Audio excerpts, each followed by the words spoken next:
Welcome to another exciting episode of Video Game Bang. Your weekly source for all things video game.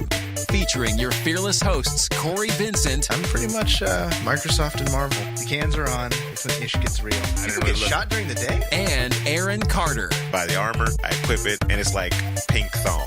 The guy that delivers vending machine items at my job.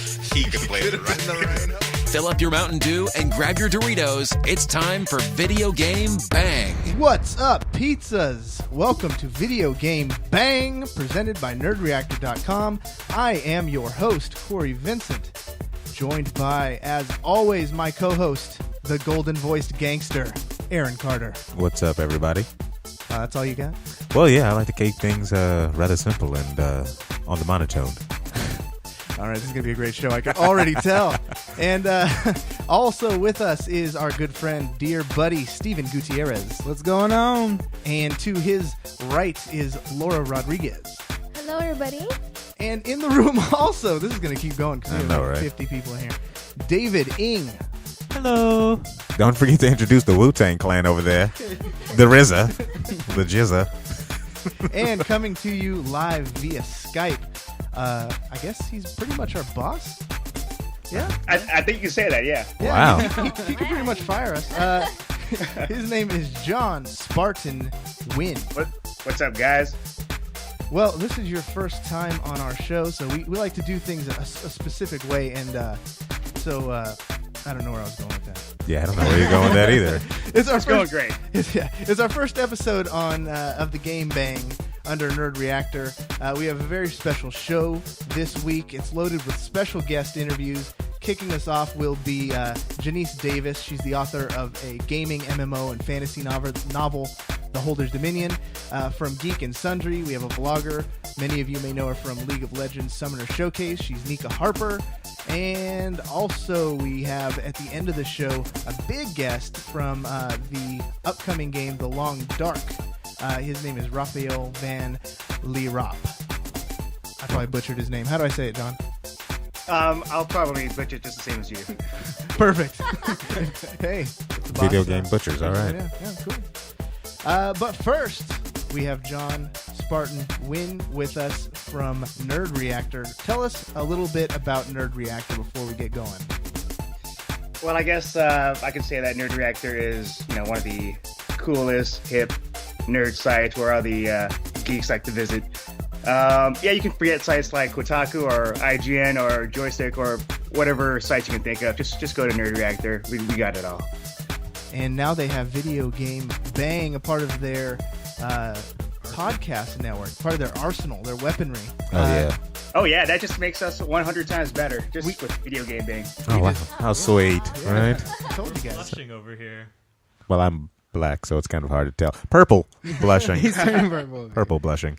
So we have a lot of stuff, obviously, to talk about in the gaming world. What do we have to talk about, Aaron? Grand Theft. No, we can find other stuff like that. That's the big news. That's news every day, right? Yeah. We have Mr. Nerd Reactor. Okay, but I always went to Nerd Reactor to get the cutting edge of news. It's usually pops. It's the first place I hear about things. So I'm gonna go to the man himself. What's the biggest story right now? Well, there's a little game coming out tomorrow, Batman Arkham Origins. You guys might have heard of that. Never heard of that. What is that? Who is a Batman? There's a I don't know who is Batman. Yeah. You tell me. That's what we're gonna find out. Oh yeah. So, but yeah, the game's coming out. It's a prequel to the Batman Arkham City and Batman Arkham Asylum, and I'm really looking forward to it. I think some of our writers are going to be there at the midnight launch to get the game. Oh, really? So that should be fun. Now it looks like that trailer got me hyped. Did you guys see the one I'm talking about? Heck yeah. He starts as a child and black then morphs. Oh, that was a little teaser. That's what that was. I was talking about that full minute one with Black Mask talking and threatening Batman and everything like that. Did you not see that? I've missed that one. Oh my, where have you been? Producing a show. Wow. Okay. Oh yeah, that was the launch trailer. I think Aaron's talking about. Thank you, sir. Yeah, that was dope though. I'm waiting on that one now. So what features are we going to get in this one that we didn't get in Arkham City is what I want to know. There was I forgot. There was this one new weapon, but I'll find it once I play the game. But I think after checking out some of the reviews, well, I just checked out one review, and they said it's pretty much the same most of the time. You get the Riddler trophies. That's the same thing as before.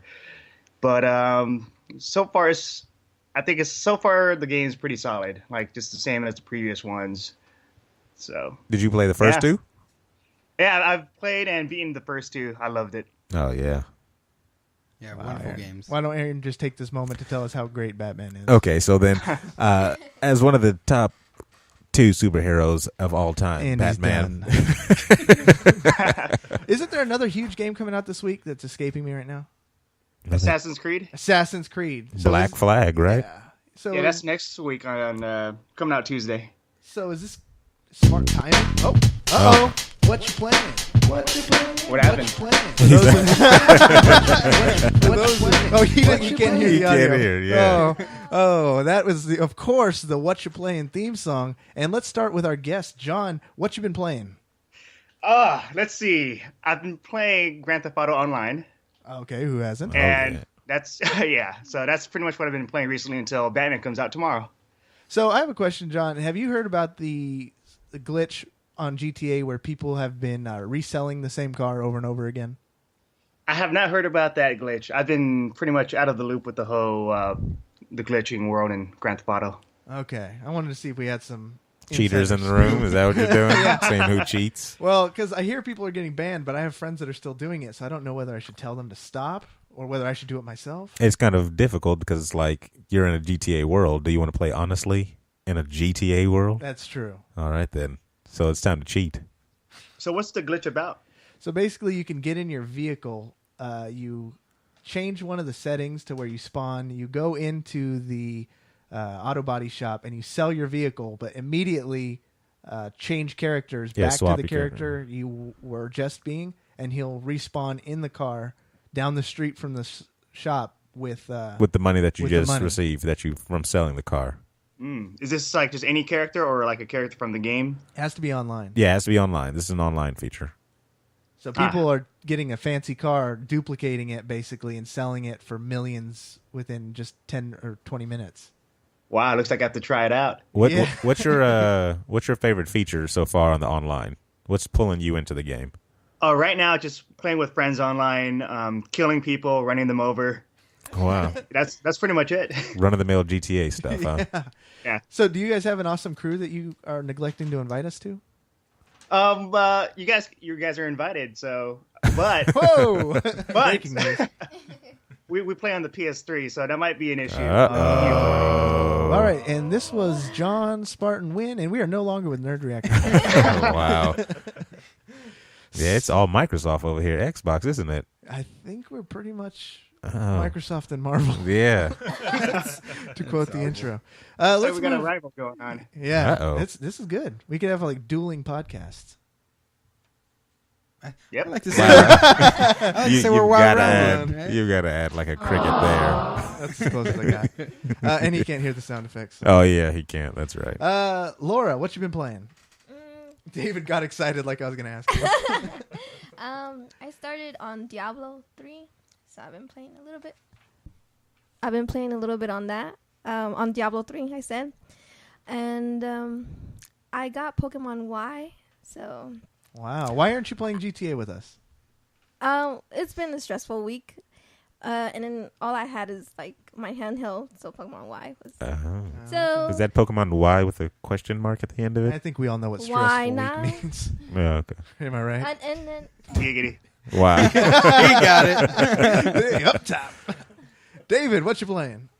I've been playing a little bit of the GTA Online, and then also I played The Wolf Among Us and that Heroes of Might and Magic, whatever that one's called. You took what I was going to say on purpose. I was playing that, though. Okay. So what do you like about the... I say, David Ng, if you are unfamiliar, has written a few reviews for us. By few, I mean one. And he did review The Wolf Among Us, and you read the comic book. Yes, I'm a big fan of that comic book, actually. And I think just put your mouth right up on that microphone. I'm a big fan of that comic book, There and you I go. think it's a good title to jump into because it doesn't require a lot of prior knowledge. Because a lot of like the Marvel stuff, you have to know like all your characters before you jump into the comics. So this does a good job of introducing them. Yeah, absolutely. Did you buy the first episode or just play the demo? Oh, I bought it. Yeah. Okay. I'm planning on getting the season pass too, but I'm gonna wait until more of the episodes come out before I even bother getting that. Somebody's invested in that. Ah. I mean, you can't just play the first one. Yeah. What were you gonna say, John? Oh, I said, David, I was wondering if is there any like major differences between that one and The Walking Dead? I didn't actually play the Walking Dead game, so that's probably gonna get me some booze in the room. But Yeah, there it is. Yep. yeah, but I really enjoyed this one though. Like being a fan of the comic book, I think they did a good job sticking true to the characters. And David, as a nerd, like you are a nerd, dude. I'm sorry. I'm gonna Yeah. just bust you out. I know that. And Aren't you we don't all? watch Walking Dead. Yeah, that's true. Well, I never got into the TV show because I read some of the comics, and then the TV show is just so much slower paced than the comic books, and I just couldn't handle it. That's a valid reason. Well, for the guy who just watches the openings of TV shows. Oh, yeah. Heck yeah. Yeah. Aaron, since you want to hog all the attention, what have you been playing? I've been playing exactly what Mr. Nguyen has been playing, GTA Online. Oh, kissing up already. And it's an amazing game, of course. I don't understand why. If you haven't purchased it by now, please go do it. And Was that a, They don't was that a need your help jab? selling it. They've made billions of dollars. why not trillions? All right, then. I'm speechless. Yeah, thank you. Steven, what you playing? Not GTA. That's Clearly. not GTA. Now, you don't even own it. No. So No, what still, what do you do with yourself? I know. What do you do with your well, life? How do you sleep at night? with your mother? Wow. Oh. Where's this? Oh. Bam. Yeah, That's where we and go. you still haven't played it because she owns it. Yeah, I'm pretty sure. All right, then. No, actually, I've been playing. I actually went back to Fallout New Vegas. I went throwback. Wow. Yeah. Little yeah. Throwback Thursday. Pretty much, yeah. And it's good stuff. I mean, it's good. I like the Fallout series, so It is a good game. it's Fallout is awesome. good, yeah. All right. So, John. We back had to the cricket sound effects again? Oh, yeah. Yeah. That's going in there. Well, I'll do that in post. So, tell us about what's going on at Nerd Reactor. So, at first it was a podcast tab, but now it's a podcast network tab. So, what's the goal here? What's going on? The goal here is I'm thinking that we're amassing a lot of different podcasts. We have podcasts for TV shows, for video games right now with Videogame Bang. We have one for cosplay. We have one for just nerds talking awkwardly with each other. So I'm thinking, like Nerd Reactor might be one of the only nerd websites with a lot of different podcasts for everybody. And I don't know if there are any other sites like that out there with just pertaining to nerds. There's the Nerdist, I've been but they're a yeah, little different. They're like Yeah. superstars. We're the underground, man. We don't listen to corporate pressures. Wow. Yeah, we're like the Rocky of this nerd world. Until Coca-Cola comes with a check. And then it's just like, yeah. As soon as It's like, Coca-Cola about rolls out, we're all selling out so fast. Like, we're the underground. Buy Coca-Cola. It's delicious today. But yeah, like I don't know, how do you guys feel about just Videogame Bang being a part of the Nerd Reactor channel? It's awesome. Yeah, we're all pretty excited. I still can't believe it. It's a huge opportunity. I mean, coming from nothing, literally like... We started from the bottom. Now we're yeah, here. that's terrible. We started from the bottom, and my whole crew's here. I hear a rap song coming up. Let's start it. It's really mind-blowing to just have an idea and then see it go out, I guess, and get bigger and bigger. So, yeah, we're hyped. Yeah, and that brings me a question to you. Why Video Game Bang? Why Videogame Yeah, Bang? we're Well, just some kids from the hood with only 15 episodes to our name. Well, here's the thing. I've listened to a couple of your episodes, and I really, really do enjoy just everybody talking about video games and just the way you guys interact. You guys seem like a good family, like a tight family unit. Wow. And that caught my attention. Cool. That's, I like the tight family. That needs to go somewhere in the title. Tight family. Yeah, well, I don't really Like a toy you guy. guys like that. Tight. Well, John, we have a huge show stacked up for your network for our opener. We have Genese Davis. We have, let's see, Geek and Sundry vlogger, Nika Harper. And then you were able to drop us a huge guest with Raphael in his game, The Long Dark. Are you excited about this game?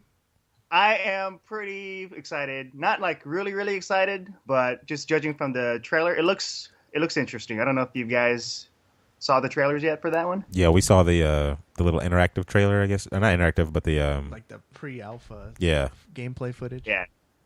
And just that and the voice actors they have attached to it just sounds amazing. We got David Hayter, you have Mark Meer, and Jennifer Hale. So just all those voice actors, it's pretty awesome. And we will definitely ask him about all that stuff and more.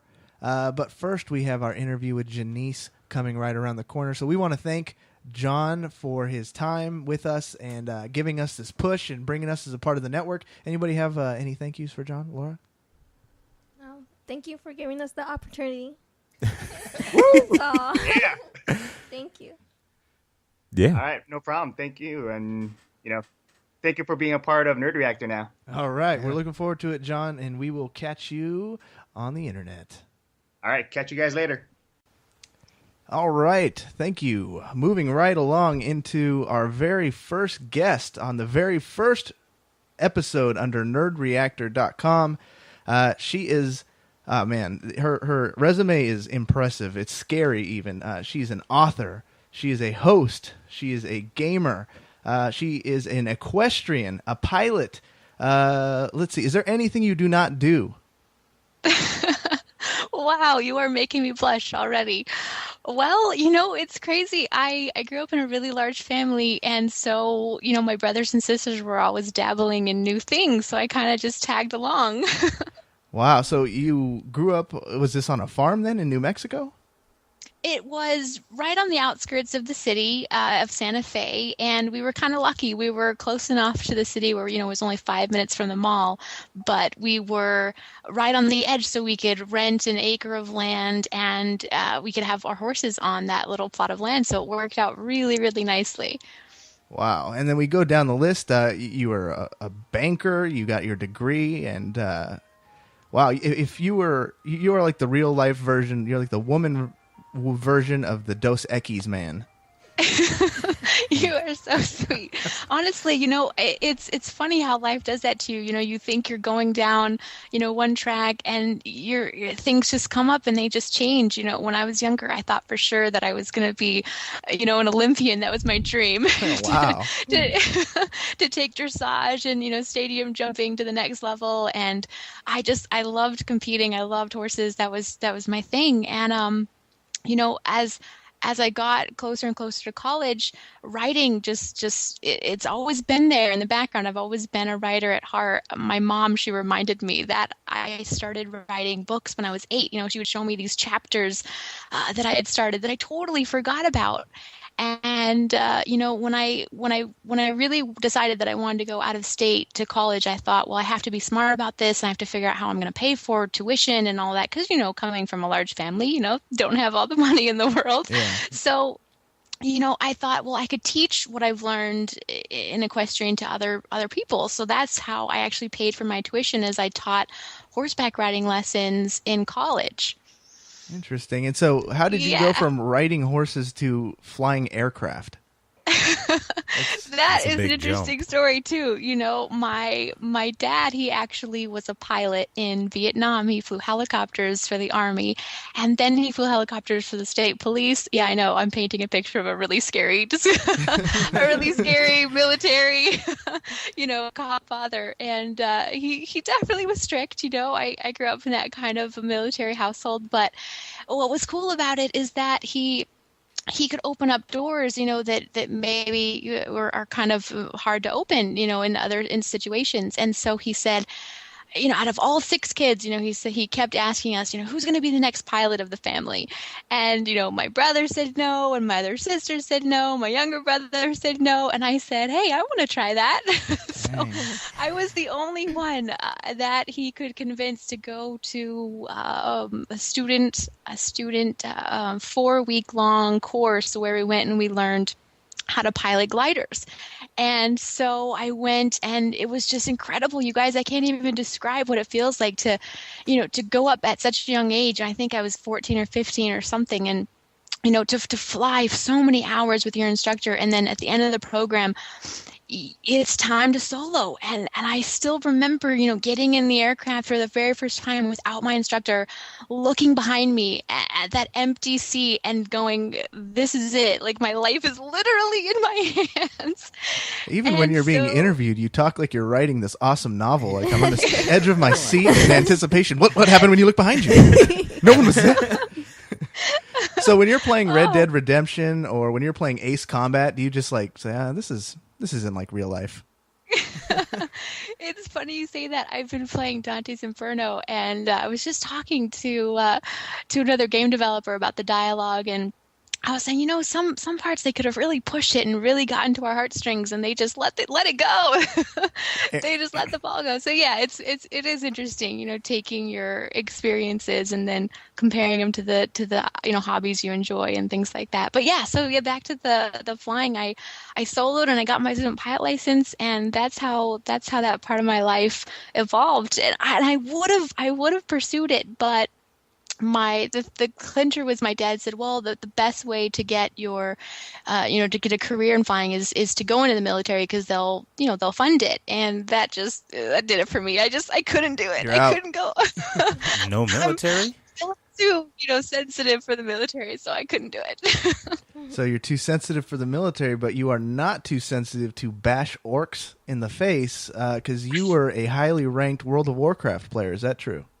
That is very true. And, I was actually thinking about your partnership with Nerd Reactor. And I want to say congratulations, by the way. Oh, thank you. Thank you. Absolutely. That's awesome. And I was thinking, to celebrate your joining, we should talk about, our favorite, nerd reacting moments. Oh, play on words. And you jumped it. You jumped the gun. You already mentioned it. My best moment was getting the server first legendary in WoW. Now, what was that? Like, I read a little bit about it, but what is the actual achievement?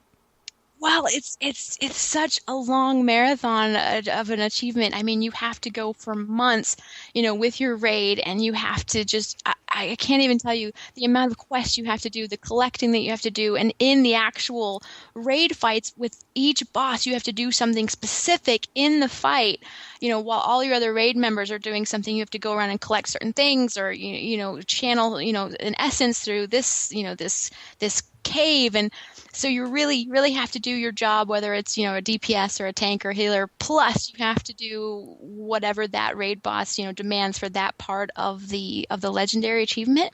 So you do this for, week after week, month after month, and it's such a cool commitment because the whole raid is behind you and working toward this, collaborative achievement that you can't get on your own. And so after, 4 or 5 months of just working as hard as we could to try to beat every other guild, on our server, I still remember the night. It was in September, and I collected the very last, smoldering essences, and we all gathered around, and I turned in the quest, and boom, server first, legendary dragon, Wrath, Terragosa, and I had the staff. Wow. See,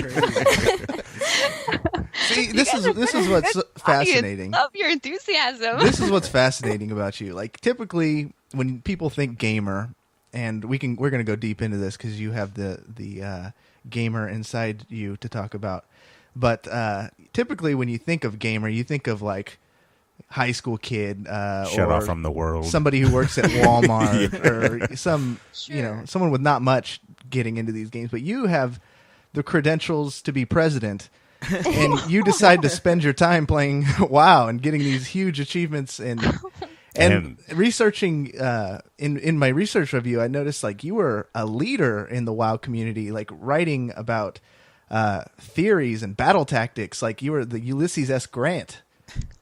Oh my gosh, you guys, you were seriously making me blush. Thank you so much. I really appreciate that you can feel the passion there and the energy there, because just like you said, I have been in the forefront of feeling those stereotypes where, you meet people who, you mention the word video game or gamer, and they immediately, go on this diatribe and they say, oh, those are such a waste of time, or they're so addictive, or I know so-and-so who plays too much, or he needs to get a social life. And I go, hold on, wait a second, let's back up. And I go back through my experience and I share how everything that they're saying is false. And I try to debunk all those stereotypes to show and prove through my experience how they're misunderstanding the whole genre.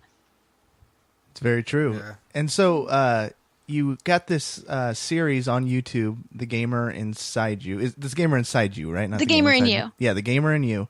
Yeah. That was in partnership with another outside source, right? Yes. So Pixel Legends approached me and they said, we've been reading, your movement, your online movement called The Gamer in You. I created thegamerinYou.com, and I wanted a place that I could point, my circle of friends that are not gamers or that don't consider themselves gamers, even though, I tell them, hey, if you're playing a mobile game, you're a gamer. If you like card games and board games, that qualifies you. You don't have to play, a FPS or an MMO to be considered a gamer. You don't have to play hardcore. You don't have to play 7 days a week. How do you convince them though? Because like I have the same situation with my sister. She plays like Candy Crush. Hours and hours on end, and I keep telling her like, you're a gamer, and she's like, no, I don't sit on Call of Duty for 4 hours and stuff. How do you convince them that they are gamers and that it's not a derogatory term? Yeah, exactly. Oh, you guys are speaking to my heart. I cannot believe it. It very slowly, it is a slow process, and that and having things like thegamerinyou.com, or actually the whole reason why I wrote my novel The Holder's Dominion was for that purpose, Aaron, is to be able to either point them online and go through this website and show testimonies of people that are lawyers and doctors and politicians and actors and artists who are pledging and saying, look, this is my very normal, or my, however they're going to describe themselves, my very professional or, life. And then I'm also a gamer. I can be both. You don't have to separate me or think of that stereotype of the lonely boy in the basement of his parents' house, playing video games. Although that guy is out there, I'm convinced. Of course. Listening to this podcast, we love you, brother. But also having, the inspiration behind Holders was having a form of entertainment that anybody could approach, anybody could pick up, especially the people that are intimidated to try an MMO or a hardcore game. I mean, if you think about it, a first time gamer, first time MMO player would have to not only buy the game, but they have to download it. They have to learn, their WASD keys. Yeah, it's a whole they have new to world. learn, what they have to learn how to maneuver and what to do and how to level up in Quest. And it is overwhelming. And I totally get that because, I was there. I remember, I didn't grow up playing video games. So when my college roommates, were playing MMOs and I was asking those questions like, what's that word raid you keep using? And one night I asked them to pause it and they burst out laughing. They're like, you can't pause an online game. How many mans do you have left? That's my favorite question from my mom. She'll still walk into me playing a game. How many mans do you have left? Because I want to go. Right. And so I can relate. I can relate to the generation of people that go, I didn't grow up doing that, so I can't relate. And I go, hold on, I know how that feels.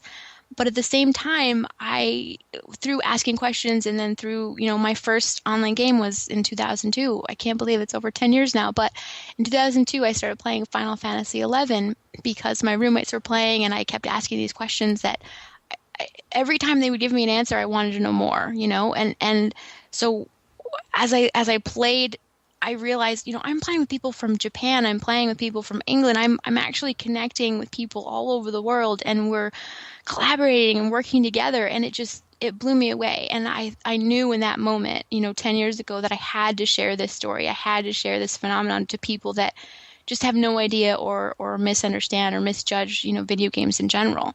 Now, the Final Fantasy 11, I'm probably going to make a little enemy here for you, but oh no, I played that game because me and a group of my friends, we played MMOs, and we were kind of just, I guess, hankering for a MMO on our console.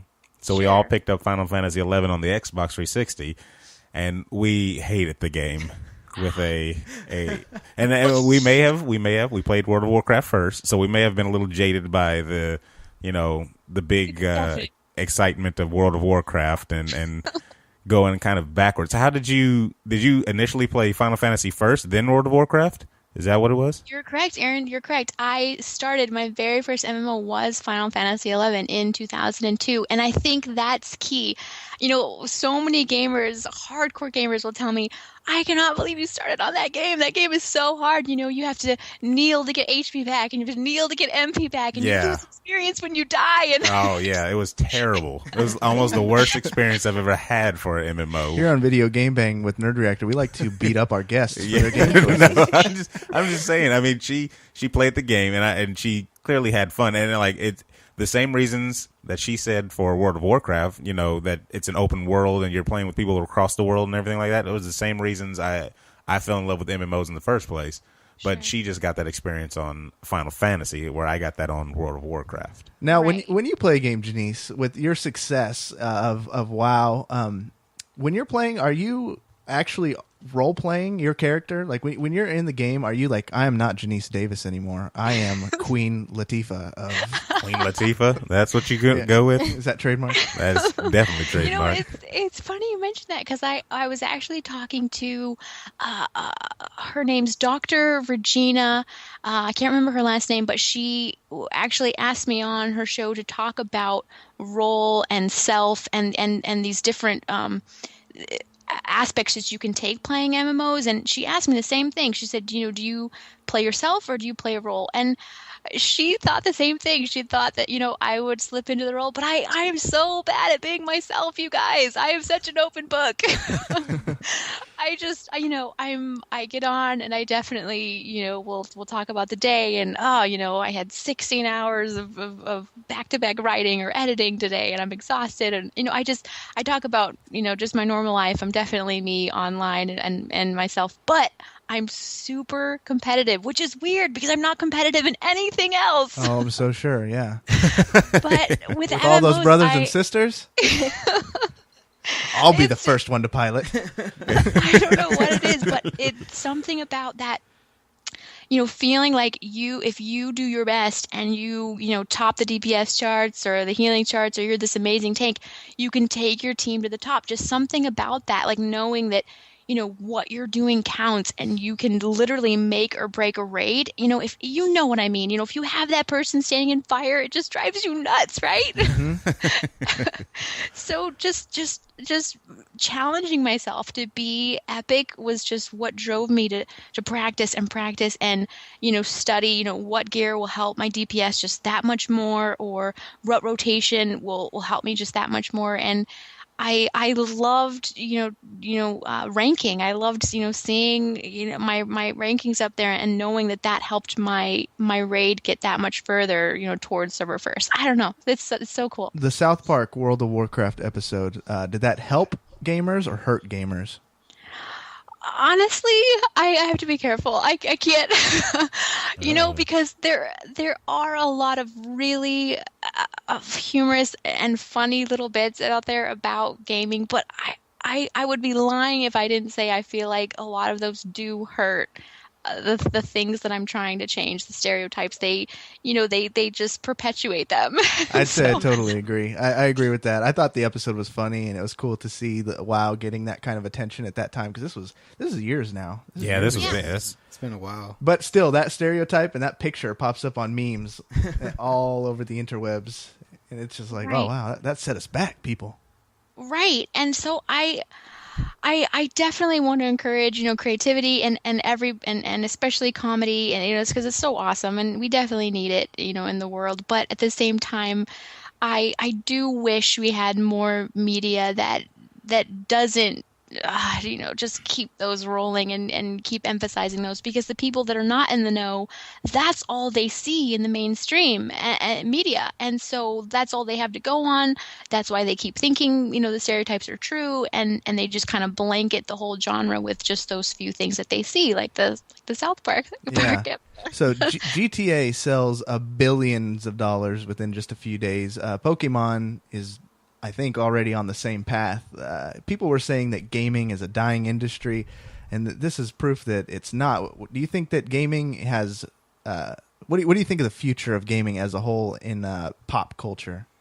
Yeah, I remember reading. It's the same thing. I liked reading how GTA 5 was so expensive. Remember reading how they were saying that it's the most expensive, the most money that they put into a game, and yet look at how much it made. It trumps Hollywood numbers. And I thought that was really cool to see that kind of attention showing, the potential that gaming has on the financial side. But honestly, for the future of gaming, I feel that it's so bright, numbers aside, because of the huge jumps and leaps and strides that we're making in storytelling. I honestly believe that. I mean, the way that you can become immersed in a video game now and feel like you're the hero and you're making a difference in the story, and then to read that authentic dialogue that doesn't, pull you out of the immersion because it's so cheesy and hilarious. Yeah. It's actually, authentic, and you can really feel like that could really happen. I think the future of gaming is tremendously bright, and I think we're seeing that in these few games that are really popping out of nowhere, or in GTA's case, it's obviously not out of nowhere. We were expecting that, but I was just reading these reviews about Beyond Two Souls, and how the story is really getting people who call themselves non-gamers, who say, there's no way I'm a gamer, but yet try this game and go, wow, the story immediately pulled me in, and I want to know more about her, and I want to keep playing because I can relate. So with Holder's Dominion, looks like it's gotten some bang-up reviews. It looked like it got 4 out of 5 stars on Goodreads. How would you rate the success of this book? It's been incredible. I never could have dreamed that this book would come this far this fast. It just came out this year, and I feel so honored to be a part of it, because again, the whole idea, the whole inspiration behind it was I wanted to bridge the gap between my two circle of friends, the friends that, raid weekly, and then the friends that ask me why the heck we do it. And the whole book is based on actual player experiences, where I can take the things that I saw in PvP and PvE and marry them into this thrill ride, this story that it's so cool to hear the reviews from gamers that they say, not only did you take MMOs and shine such a positive light on them, but you took it to a next level, and you did introduce new, AI that we've never seen before. And then people who have never touched an MMO have said, how cool that I don't have to download the game, I don't have to play, but I've learned the language, and I now know what my brother is talking about, or my spouse or my grandchild. I know what he means when he says this, and I got to kind of feel like I was a gamer, or I was a raider, and I got to see through this looking glass into what it's actually like to play these online games, and it wasn't what I expected. That's what I love the most, is hearing those reviews where this mom, she personally emailed me this really long email that said, my son, he plays online games, and I used to hate it, and it would just drive me crazy, and I heard about your book, and I read it, and it literally changed every thought that I had about MMOs. I had no idea that he was getting online, with a group of 5, 10, or 20 people, and working together and actually becoming learning skill sets that could help him become a better leader. Or, even in my case, I can tell people that, it helped me get over, my fears of public speaking, because as a raid leader, you have to lead a group. And, when I was younger, I was terrified, and it was really hard for me to get up in front of a group. And I really feel like all those years raiding, it helped me be able to, go to these conventions and be on these panels and even moderate, for panelists. And I wouldn't have been able to do that without that experience. So it's so cool to actually see people that, have these misjudgments, read the book because they love to read, they love thrillers or fantasy or whatever the reason is, and change their perspective, and then bridge their relationship. She said she sat down with her son and asked him if he would show her to, the game, and he was like, what you want me to show you? And it totally bridged their relationship and helped them bond. And it just, I'm not going to cry, but it's bringing me to tears. I was going to say, there's nothing like going on a raid with your mom. It's so funny. I never saw it coming, and especially with my own, storyteller idols.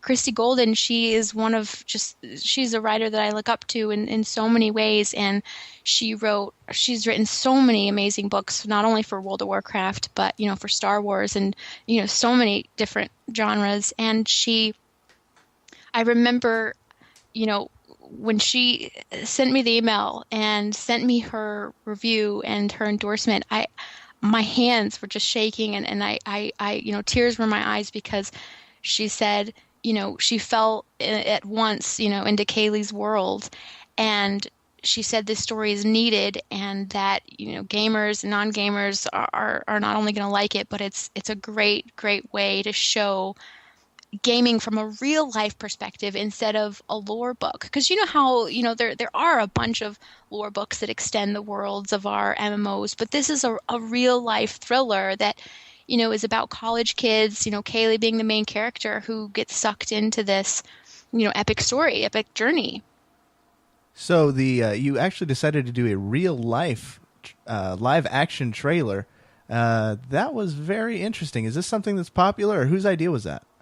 Yeah, it's not popular yet. It's this new wave of teasers for books. Normally books have only ever had, like the still pictures with the text scrolling by, and it was actually so amazing, because I'm so fortunate actually to know so many great people in the video game industry, with not only Blizzard but Ubisoft and BioWare, and some of my contacts and teammates at Blizzard. They said, hey, we really want to create a live action video for your trailer. And I said, what? Say what? Yeah, it's amazing. I was blown away. And I started writing the screenplay for it, and we talked about it, went back and forth, and, met for lunch and did all these iterations for it. And it was such a cool feeling to get on set and be on this live action set and meet, the actors that were going to bring these characters to life, and create this, 50-second teaser that, to me, it's like, whoa, this looks like it could be a movie in the big screen tomorrow. Was it discussed having you actually appear in there? Because whenever I read the story and I read your story, it seems like there's a lot of similarities, like the characters based off of you in some ways. And so was there any thought of having you into the trailer, or was that something you decided you didn't want to do? Yeah, I definitely didn't want to do that. I mean, because there are similarities between Kaylee and I. I think every writer writes what they know, and Aaron, I heard you were an aspiring writer. Yes. I heard some good things about you, so you know that we do writing what is the best way to be authentic. And so I pulled from my own experiences, and then the experiences that I got to ask fellow raiders or PvPers about, and it really capture what it's like to play an online game with so many with people that become your family, really. And so the live action teaser has some great actors. Jessica Schaefer, she played Kaylee Ames, and Scott Blake played the Holder. Oh, he gave me chills. He did really well. Oh, that was creepy. Yeah, he had some creepy Creepy. lines when he was sitting with that hood and that scowl. It was good. Yeah, Laura and Steven, do you know what The Holders is about? Have I jumped too quickly to talk about? Oh, I haven't had a chance to read it, but I am looking forward to reading it. It sounds like an amazing book, and what I've read, just like review wise, it sounds like a very interesting read. Yay, I'm so excited. Yeah, Go I ahead. watched a little bit of the trailer. It's really interesting. So Are it's really you- interesting. Do you also play MMOs? I don't. I play just console right now. Oh, Erin, we gotta bring her over. We gotta bring her over. Well, see, that's why we need more console MMOs. I mean, I think it was the like not everybody in our core group had like strong PCs before. I mean, Right, we're all I think slowly that's getting why. there, but yeah, I'm slowly getting there, but You got to bridge that gap. yeah, we from have to PC definitely bridge console. that gap. Yeah, Laura. But that's the best thing because Kaylee, the main character, females they can relate to her immediately, and she's a runner and she's into fashion and she has all these very normal girly hobbies, and so I really like that Laura, you and I can relate to her and follow Yeah. her on this journey and we meet her when she is dealing with some serious problems, in her personal life. She's struggling with grief and struggling to help her family. That's when she discovers gaming. And so you meet this character in this very pivotal part of her life and vulnerable part of her life. And, it's her college friends, just like my college friends, who introduced her to the online game, which is called Edinair in my book. And so it's cool that you actually get to meet her in this state where, we all can relate to the hard times, that happen in our lives, and then how in the most, random places, people can bring you into these different paths that can help you grow as a person. And that's what I think is so cool about the book, is that it doesn't avoid real world issues. It weaves them into the plot. And at the same time, it doesn't leave, gamers hanging, because I do emphasize a lot, so much, that the PvE and PvE elements, because the group that Kaylee ends up trying to infiltrate is this mega reigning world champion, team.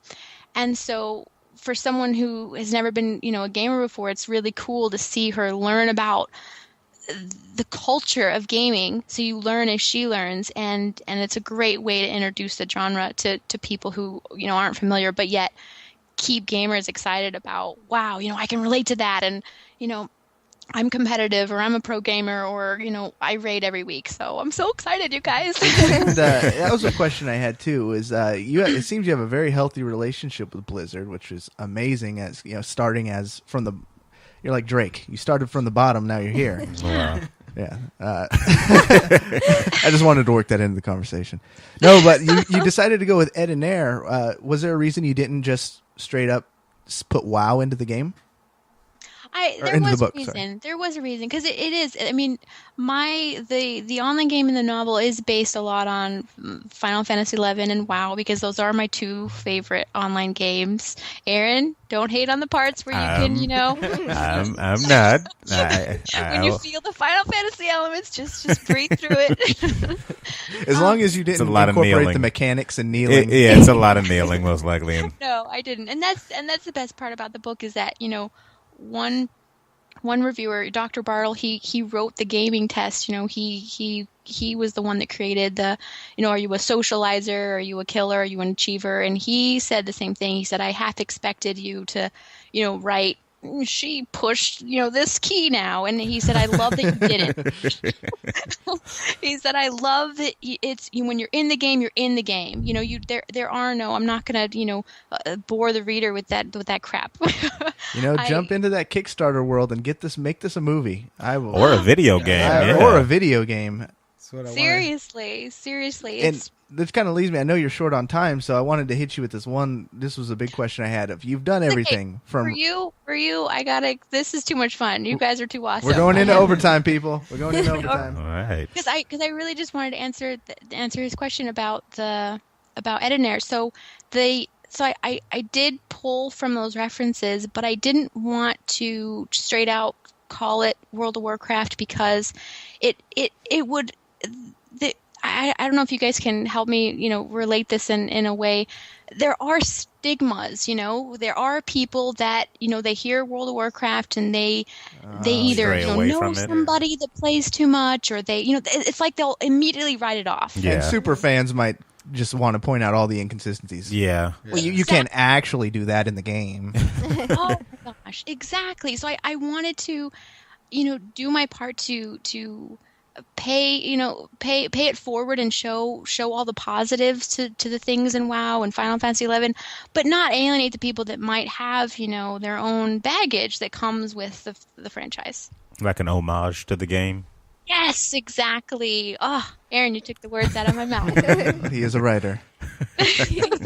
So you've done everything from horse riding to helicopters to whatever. Saving the world. Saving the world. Fighting orcs in a free time. Where's the goal? I mean, you fight terrorists. What's the what's goal? next? Yeah. It's so funny that you say that, because there are so many goals. It is. There are so many things that I'm juggling right now, especially like when you guys mentioned, films and scripts and screenplays. I have, in addition to writing 2 novels right now, I'm working on a short story and a couple of screenplays and even a theater play. Ooh. Yeah, which is really cool because it's bringing back my playwriting days from college, where I did take playwriting classes. And I remember one of the one-act plays I wrote, my professor said, you should think about getting this on the stage because we don't have theater plays that revolve around gaming. So I just gave you guys a sneak reveal. Wow, no exclusive.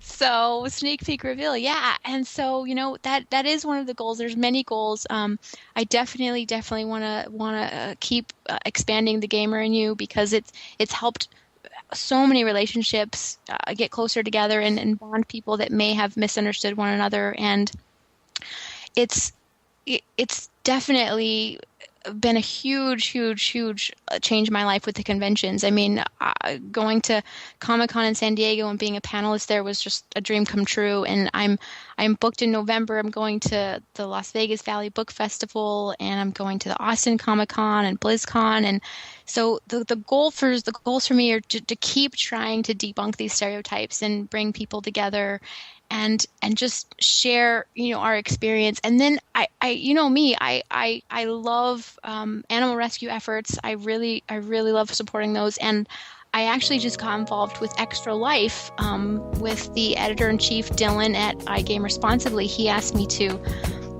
help in their efforts to raise money through gaming for kids. So I am so excited. That's on the horizon. That is really cool. Isn't that cool? So yeah, a lot of hot spoiling, but I'm so excited about them all. I'm not getting any sleep, but I'm very excited. Yeah, you're inspiring me to be a better gamer. Like I'm going to teabag Just so a many better less person. people now. Wow. That's terrible. Good job. I love that. Well, Genese, it has been a great honor to have you on here. Big honor, yeah. This is a huge honor, and we know you're coming back because this has been too much fun. I would love to. We have to. I hate that our time is cut short. I feel like we have so much more to talk I know, about. and anytime you're signing books or at a con that's anywhere within a mile radius, any mile radius of Sacramento, California, you got to stop by the studio or meet us for coffee or something. Cause oh my gosh, let's do it. Let's absolutely do it. I'm down. Sounds like a photo op. Yeah, right. Yeah, definitely. I'll have to check I don't even know my own schedule, but I know that I think we are doing something in San Francisco. Maybe in January. I know we're going to Portland too, and New Orleans. I'm not sure, but it's all on my website, genesedavis.com, under news and appearances. So you guys, please, if you're at a con near me, do the same thing. Come over to my booth and let's chat and take pictures. Sounds good. Mention Video Game Bang, you get a free autograph. Free We call it an autograph. audiograph. An audiograph. Yeah. She will say your name on your phone, recorded. I love it. Yeah, let's talk again soon, because I definitely want to hear more about your favorite games you guys are playing now and all that good stuff. And I have to mention this. I don't know if I say things and I forget them, but you just want to let the listeners know how great of a person you are. You agreed to this interview weeks ago before we went mainstream. We were still super underground. We had no, 8 people were probably going to We're hear the this. underground of underground. Showed love to the little guys. But she's showing love to the little guys, us right now, and it's that just shows the light of a person she is, and you could already hear from her stories that she's got stories to tell. And thank you so much for your time, Genese. Thank you guys. It's been a blast. Laura, Steven, Aaron, Cory, I love you guys. Video Game Bang rocks. I'm really excited about your merger. So super cool stuff going on. All right, then that's going to take us to a break. Aaron, you think so? Yeah, I'm ready for it. All right, we're going to break, and we will be right back with more Video Game Bang.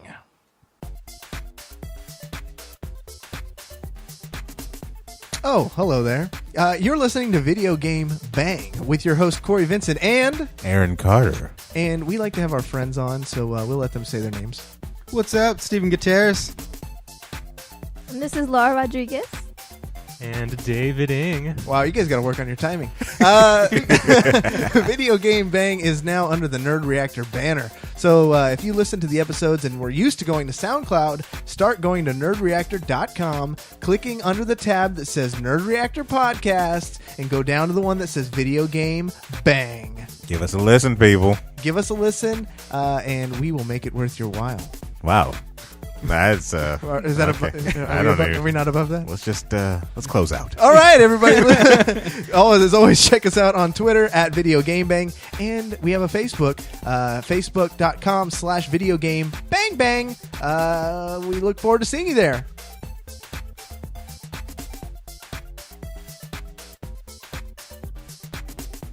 And welcome back to Video Game Bang. We have a extremely special guest on the show this evening. It's been an exciting episode so far. We've had Genese Davis, but those people don't matter to us right now because we have.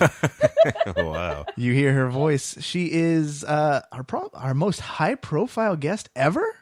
That's terrifying! Don't scare me immediately. Yeah, I would put her in the top 2. You're in the top 2. Yeah, definitely. Her name is Nika Harper. You may know her as Nika Saurus. Tell us a little about your background. Where do people know you? Wow. Well, currently I am an author and I have worked in the video games industry. I'm passionate about both of those things very, very much. I used to work at Riot Games, working on League of Legends and hosting the show, The Summoner Showcase. And I've worked at a couple other companies beyond that. And right now, currently I am working with Geek and Sundry doing a every 2-week vlog. It comes out on Monday and it's called Wordplay, where it's a creative writing vlog where we talk a little bit about certain themes or certain types of writing and then get other people creating and sharing all together. See, you touched on a little bit.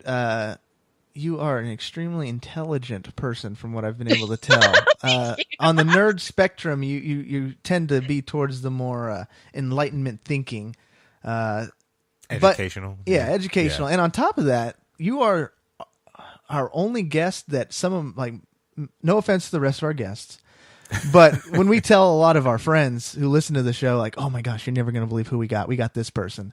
And they go, oh, that's awesome. Who is that person? And then we have to fill them in. But we had a couple friends of ours who are extremely into. They actually filled us in. Yeah, they filled us in. We were like, yeah, we have Nika Harper. It's going to be awesome. They were like, you have Nika Saurus? Yeah, that's how they refer to her. That's what they called you. You aren't Nika Harper to some. I'm Nika Saur, totally. That's my jam. And that's awesome. I mean, I'm really, really happy that that both of those names have kind of proliferated in a big way. Because people always tend to think, oh, it's a persona. It's one of those things. But, that it really was the job that I did there and the job that I continue to do now is really just me being passionate about something and talking about it. There really wasn't a persona. There isn't anything that I was hiding or throwing back. So there really isn't as much that differentiation between those two things. So if someone calls me Nika Saur, I'm so happy with it. I'm totally pleased. And if someone knows my full name, I'm happy with that too, because to me, we're exactly the same person. Just one of them plays a lot more games,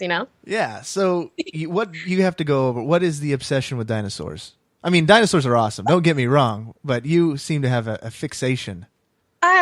She says, looking at her shelf of dinosaurs. I don't know.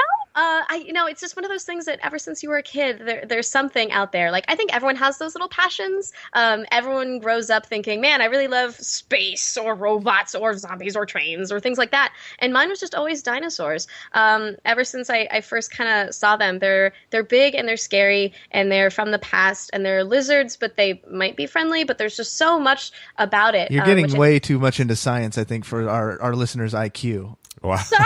Don't insult your listeners. It's the worst thing. That's my favorite thing to do. I'm sorry. I think that there's just like there's an incredible amount of differentiation with it, and I really like lizard creatures. Like I own a snake, and I've had lizards and things like that in the past. I just think they're really cool. So ever since I was a kid, I just absolutely adored them, and as I've grown up, I just kept being more and more dinosaur related. So we caught you a little bit on Twitch TV just a few days ago on a very well produced show. They're called Friend Zone. Yeah, it was a really definitely familiar with the Friend Zone. Yeah, Aaron lives there on set. That's why they kind of made it that. As far as I know, the title they're kind of trying to take it back for the positive, but it's very difficult to do because like hashtag Friend Zone is kind of already taken up by people who are like butthurt.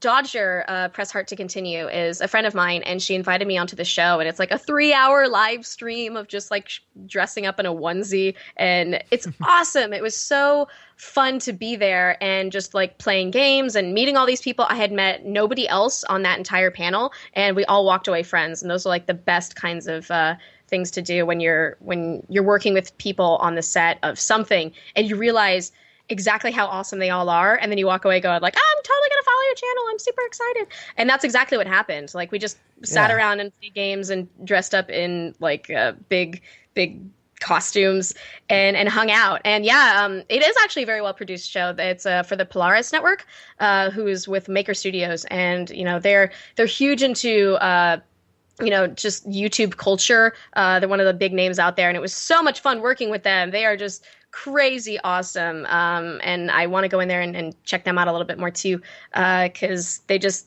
it was such a great experience, and so many of my friends work there that I just want to like hang out. One thing I noticed you really lit up about is there was some talk, and this might just be my incompetence in the Harry Potter world, but a Slytherin. Yeah, I knew that was going to light you right up, because when someone mentioned you mentioned Slytherin, man, it really took a turn. So what is this? Teach me. You don't know what are the Harry Potter houses? Oh my gosh. But are you serious? But it's a fictional world. Yes, but there's there's like oh wow, I have to speak for the entire culture.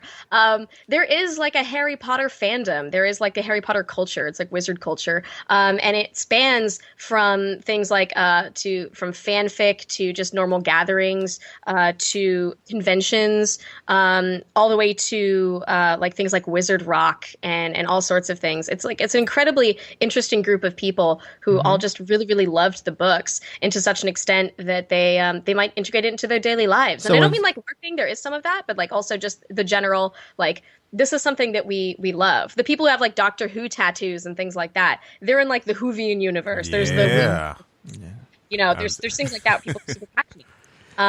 And Harry Potter does have one, so it's pretty fun to kind of play around and introduce people to that. It's 2 steps away from being a religion like a Jedi. Yeah, I was going to say. That's exactly what they're going for. I don't actually think so, because I don't think that many people take it super seriously. Again, it's just one of those passions that a lot of people have. And some people do, there's different parts of each culture where it's like, they're living the life. But those are usually kind of on the cusps of it. And then in the same kind of way that most other people would do that. But I have a couple wands, and I have a wand tattoo, and someone else has a dark mark or like a Deathly Hallows tattoo, and you're immediately friends because it's something that you care about, or that has affected your life so passionately that you kind of latch onto it. Kind of the way that gaming is. I mean, like, gaming is a culture in itself too, and it depends on what kind of games, but in general, it's that same passion, but in a way differently expressed. The other passion it seems you have is one for tattoos.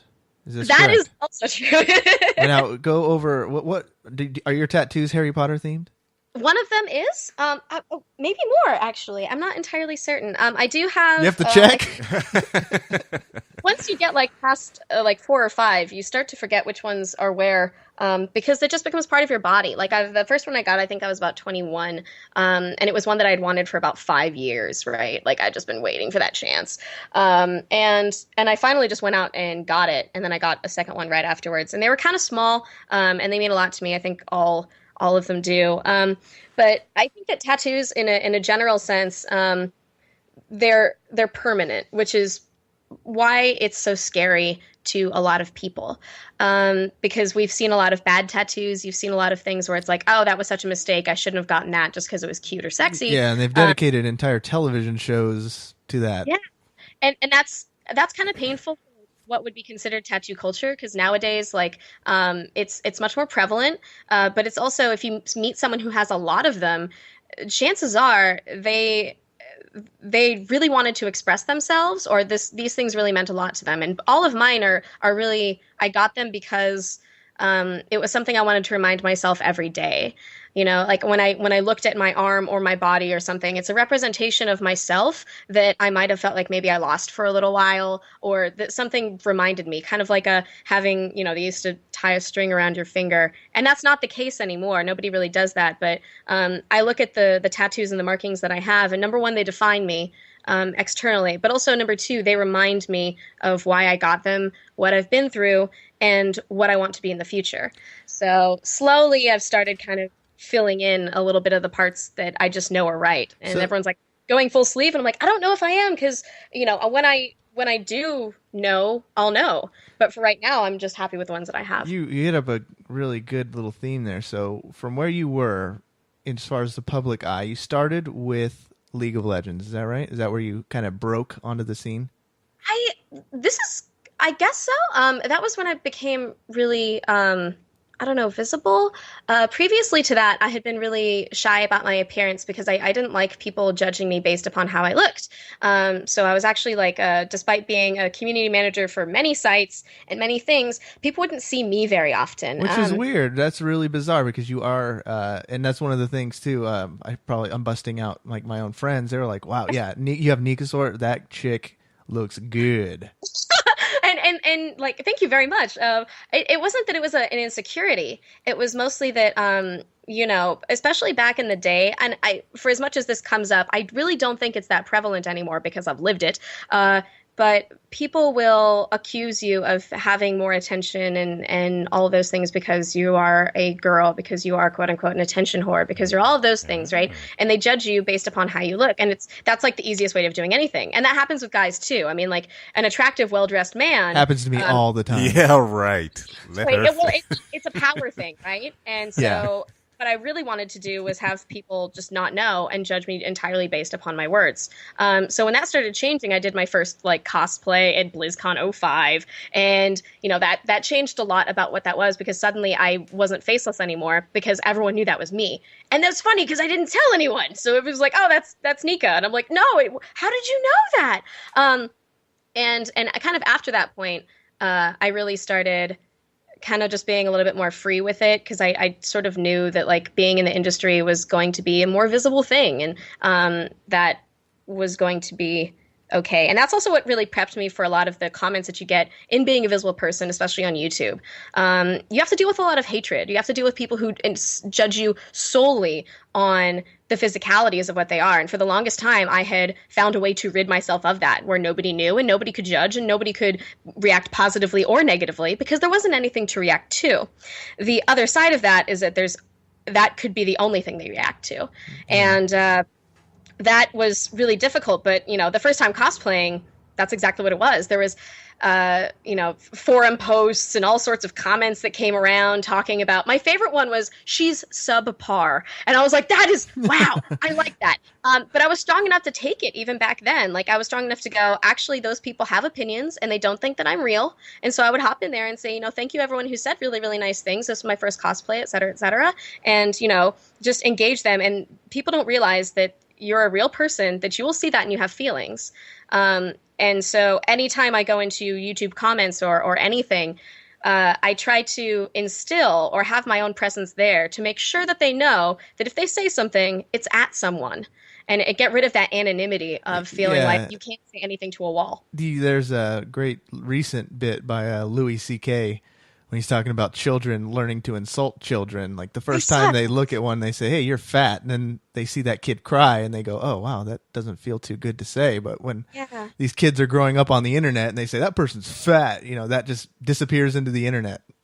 Yeah, they don't have to deal with the responsibilities of what they said. Disconnect. Or they might never look back at like that comment thread. They might never know that person is actually engaging them or is there or is commenting. And I will say this for everything, like there's no matter how big you think that person is, unless they are literally a mega star, and chances are you can't even discount this, they will see what you do and what you've written.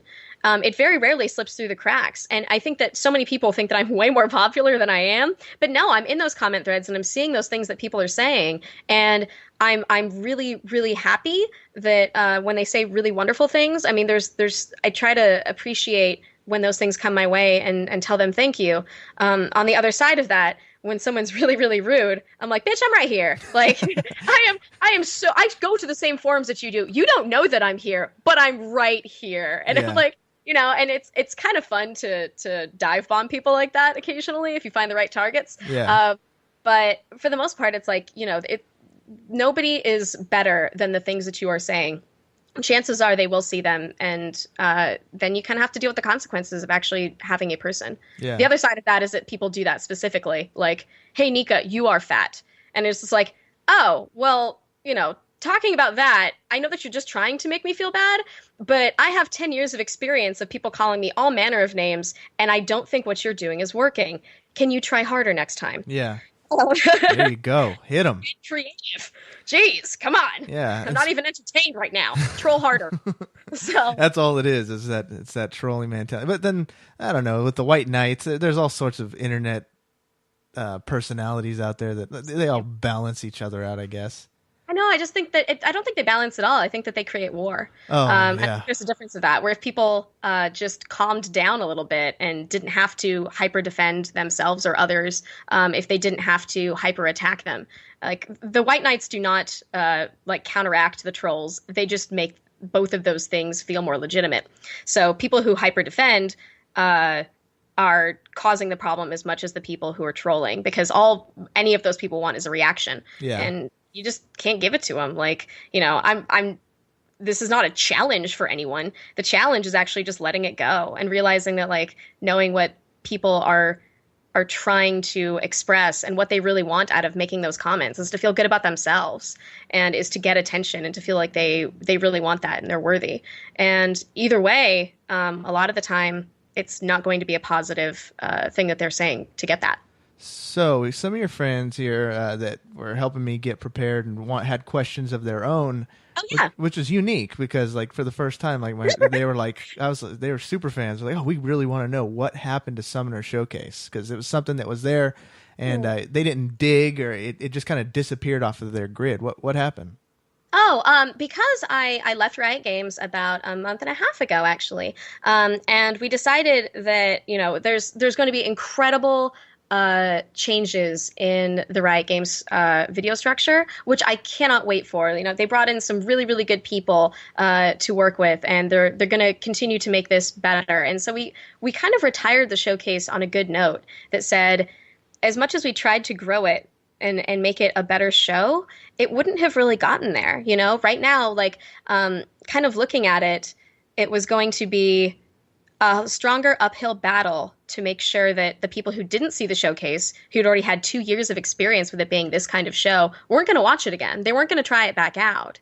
And the people who were really didn't want to see that much of a format change. And the fact is that, like, the Summoner Showcase was a project of me and a very small team of other people. Like, I was pretty much one of the sole creatives on it. I wrote it. I performed it. I did everything that I could for it. And then I worked with a small team on video to kind of help me with the jokes, or like, how can we make this sillier or funnier? And usually, like, we're in this green room together going like, okay, so I'm here on the spot. Can you do this face instead? Can we throw something at you? Can we like, be silly and spontaneous? And it was such an incredible project.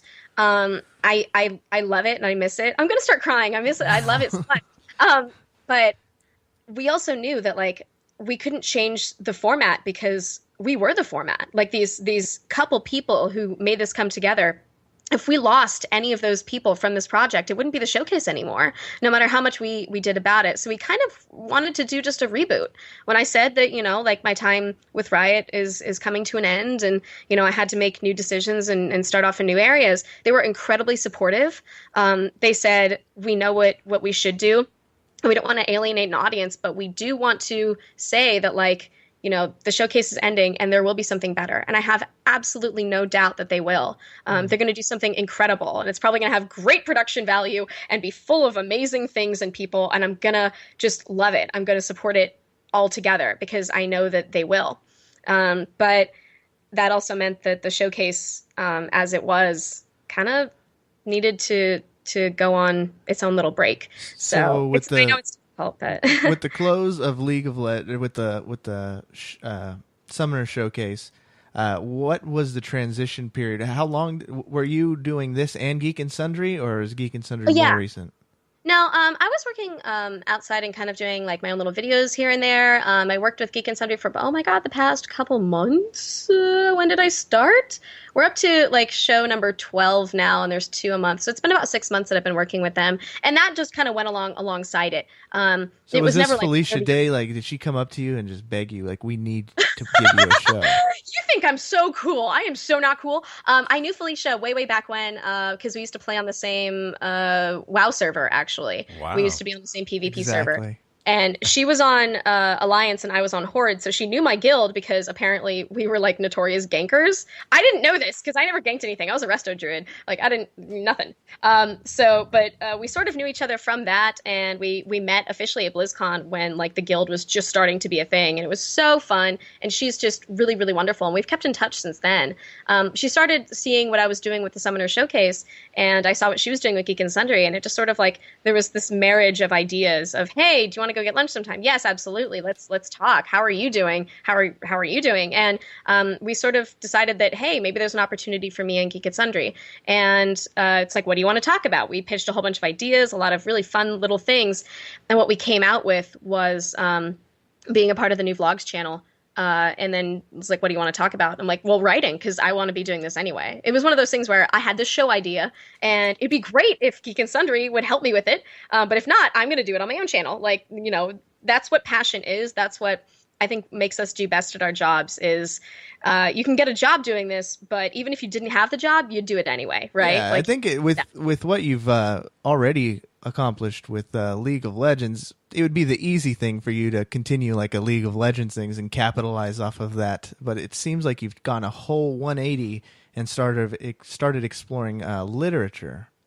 And it was always one of those, like, I have two passions. Apart from dinosaurs, I have many passions. Halloween is another one. But the two primary ones that I really put most of my time and, like, kind of activity into is writing and video games. And those have always been with me forever. And I don't like having to decide between the two. I don't think that they're disparate. I don't think that, like, you can eat or sleep but not do both. Like, you don't have to pick things that are important and really, like, big into your life. And yeah, I didn't really pick between the two because I'm still going to continue to do video game stuff, and I don't know if there's anything else in the industry, and I don't know what's coming up next, but I know that I do want to focus on my writing for a little while because I finally have the time, and that, video games will always be a part of that as well. So it's kind of finding that balance. Does some of your, like, passions for the video games, does it leak into your writing? There are quite a bit of that, actually. I've done, wow, something's loud. Uh-oh. Hello? That was very loud. Okay. I think that, my passions for both of those things do merge in a lot of ways, whether or not it's because of the writing that I do. Maybe it's the content that is in. Do we need to take a break? Is it coming through okay? You sound great. Yeah, now you're good. Okay. Whether or not it's the passion for, like, the gaming or the writing, I think that both of those things do have emphasis within each other. I mean, there's storytelling in in games a lot of the time, and I focus on that as a primary way of enjoying them. And then there's also times when there's books about gaming, like Ready Player One is an incredibly fun, great story. If you haven't read it, get it. Ready Player One by Ernie Klein is fantastic. There's even an audiobook read by Will Wheaton. That's how hardcore this is. Wow. It's fabulous. And there's another one called You by Austin Grossman, which I just read. And it's also just it's a really interesting writing style. He's very unique. It's a little bit harder to read and it's very long, but it's about being in the game dev industry. It's about one person's kind of journey throughout parts of it, and not in like a bigger, like, oh, you're going to learn so much kind of way, but in that same familiar, I've been in this office before, I've felt these same things, and I've experienced like what it is to be passionate about games and working on them and trying to figure out these things. And I think that's another one, they feel familiar to me. They feel really, really like a friend wrote them. And that means a lot. And so I don't think that these things are different at all. I think that there is and can be a really, really big crossover. So is like your book genre more geared towards the geek stuff, or do you just go anywhere for your interest, Pretty much anywhere. Like, they're short stories. And that is... I'm sorry, that is crazy distracting. It's so loud. What's going on? I don't know what that is. I don't know what that is. It's so wild. Are you safe? Do you need us to call 911? Is someone like bulldozing your house right now? Are they pulling a Hitchhiker's Guide? Sorry, I will start again on that. The stories that I write are pretty much whatever I am inspired by at that time. Like I tend to focus a lot on short stories because they are pretty much the same size as my attention span. So it's, what am I in the mood for tonight? Am I feeling in a spooky mood, or in kind of a more of a romantic or sweet kind of mood, or what? And I don't really differentiate based on, man, I have to write a fantasy story because I'm a fantasy writer. I think that the more you do that, the more hurtful you are and the less you experience either learning or creating, or just, you define your own tastes in a way that can be narrow-minded, which is why wordplay, I think, is so important, because a lot of it is me trying things that I might never have tried before. I suck at writing endings, so there was an entire episode about writing an ending.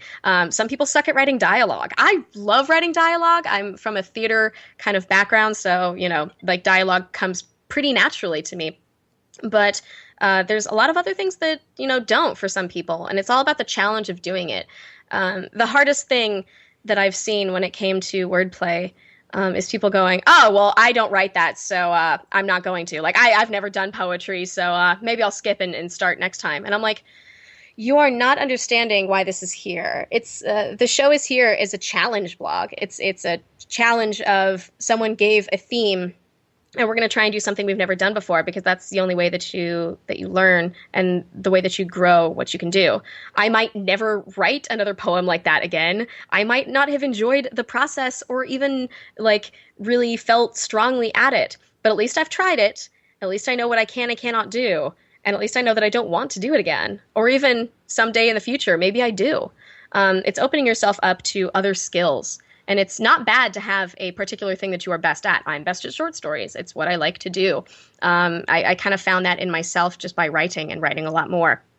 But, if we're putting it into kind of video game perspectives, just because you only play first-person shooters doesn't mean you can't play an RTS every now and then. You can jump into other game types, and you can't just say, oh, well, there's no guns in that one, then I'm not going to. It has to be sci-fi for me to play it, because then you'll just be really, really good at, like, space games, but you're cutting yourself off to so much more that could be out there that you might actually enjoy. And knowing your taste is not a bad thing. If you just don't like those things, fine. But at least you have to try them to know that you don't like them too.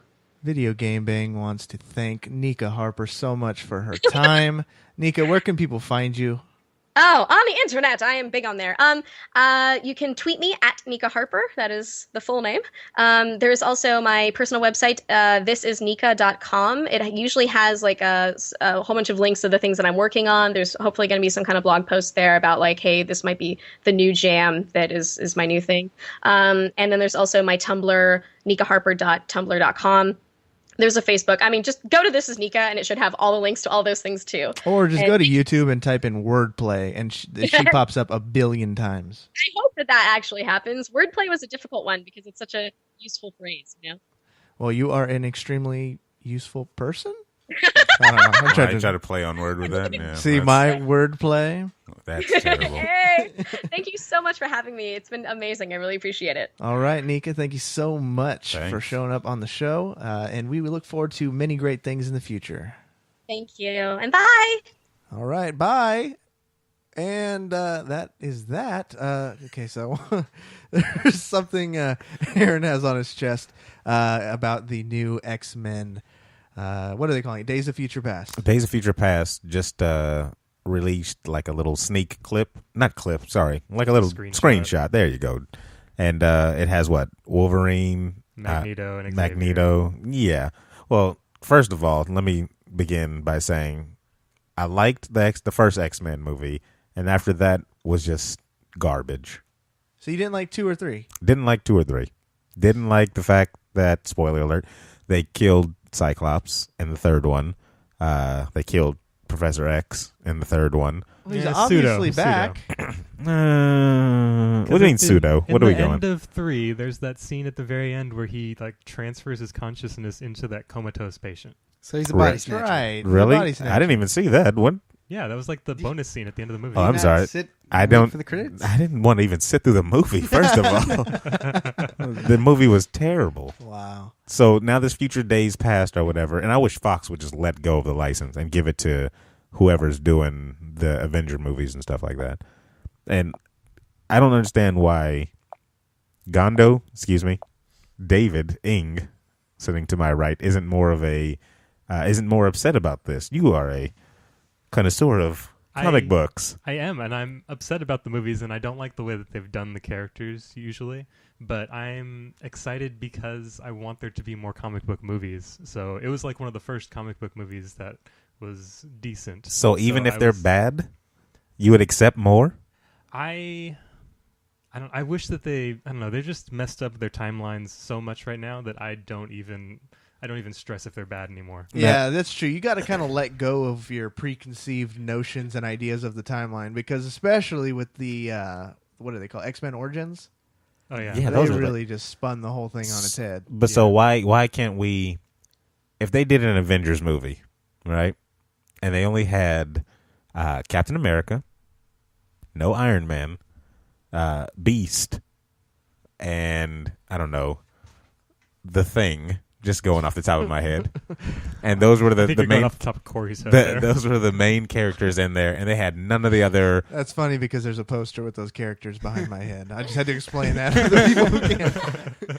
And none of the other main characters that you guys are normally used to seeing in the Avengers were in there, and they just start throwing random people in there. Would you still be as excited? No. Would I still like it and watch it? Yeah. But it's just like, can't we hold them to a certain standard? These stories that they created and put their time into these stories were and are great the way they are. And they can transfer easily into a movie, and somebody thinks that because they've all been transferred into movies. Well, it's kind of the beauty of it is that they can take liberties and do different creative choices, just like kind of The Walking Dead.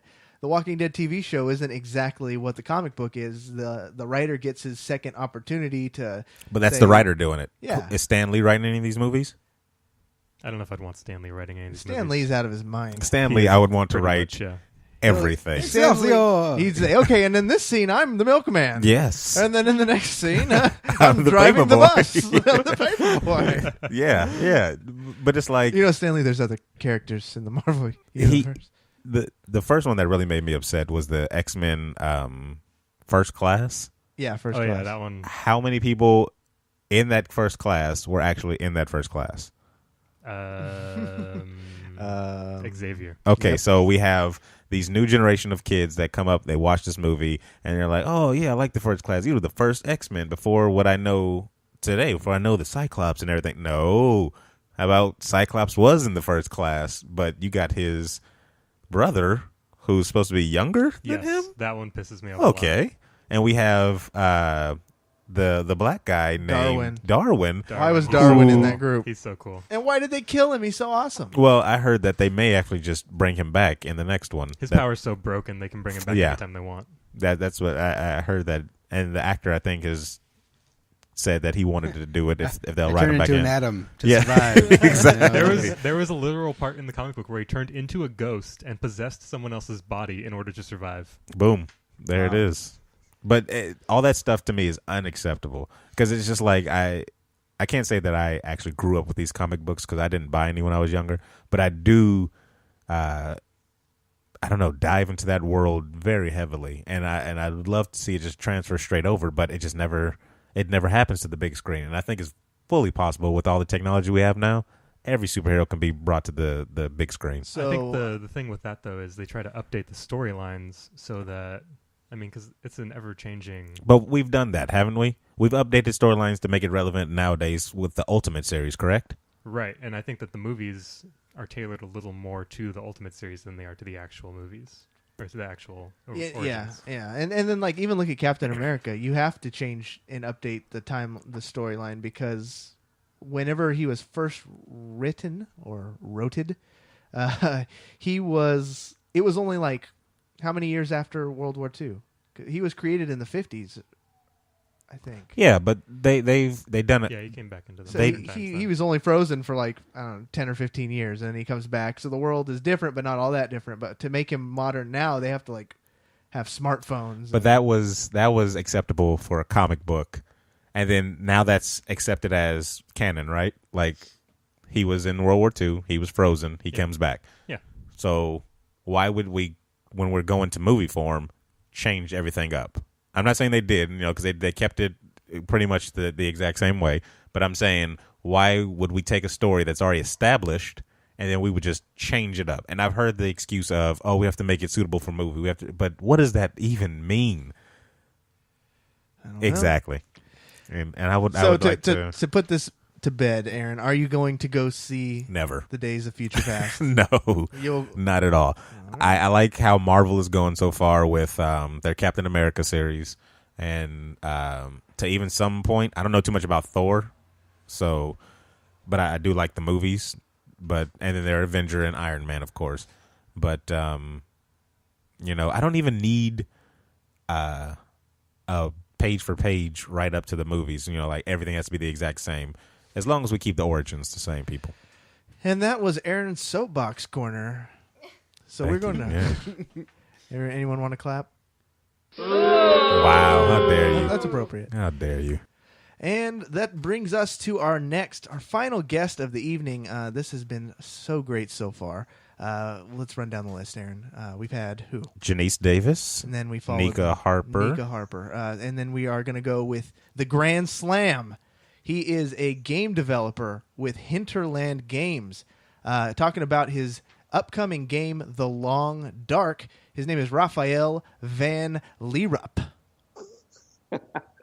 Hello. Was there something funny about that no, intro? It was so dramatic. Am I a clown? Like I'm walking onto the game show or something like that. No, that's awesome. Come on down. Come on down. So we got to talk about this game. It is a game that has never come out before. It is called The Long Dark. And can we call this an indie game? I don't know if you can call it an indie game, and the only reason I say that is because I'm not sure I know what indie means anymore. I think that indie 5 years ago, indie meant something, and usually it meant you were making something really not mainstream, and you were doing it in your basement and you didn't have any money, and now indie can be a lot of different things, and so there often I find there's a bit of pretentiousness around it as well, and I don't think we're really going for that, but certainly we're an independent studio. And the game is, it's definitely very different from everything that, the core team has ever worked on. Everybody on the team is, a veteran of the AAA industry, and they've worked on some pretty huge franchises. And, everybody came together specifically to work on something that was different from what we'd been doing in our careers up to that point. So there's, a really strong kind of independent creative spirit there. And, independence is something that we talk a lot about, something that's very important to us.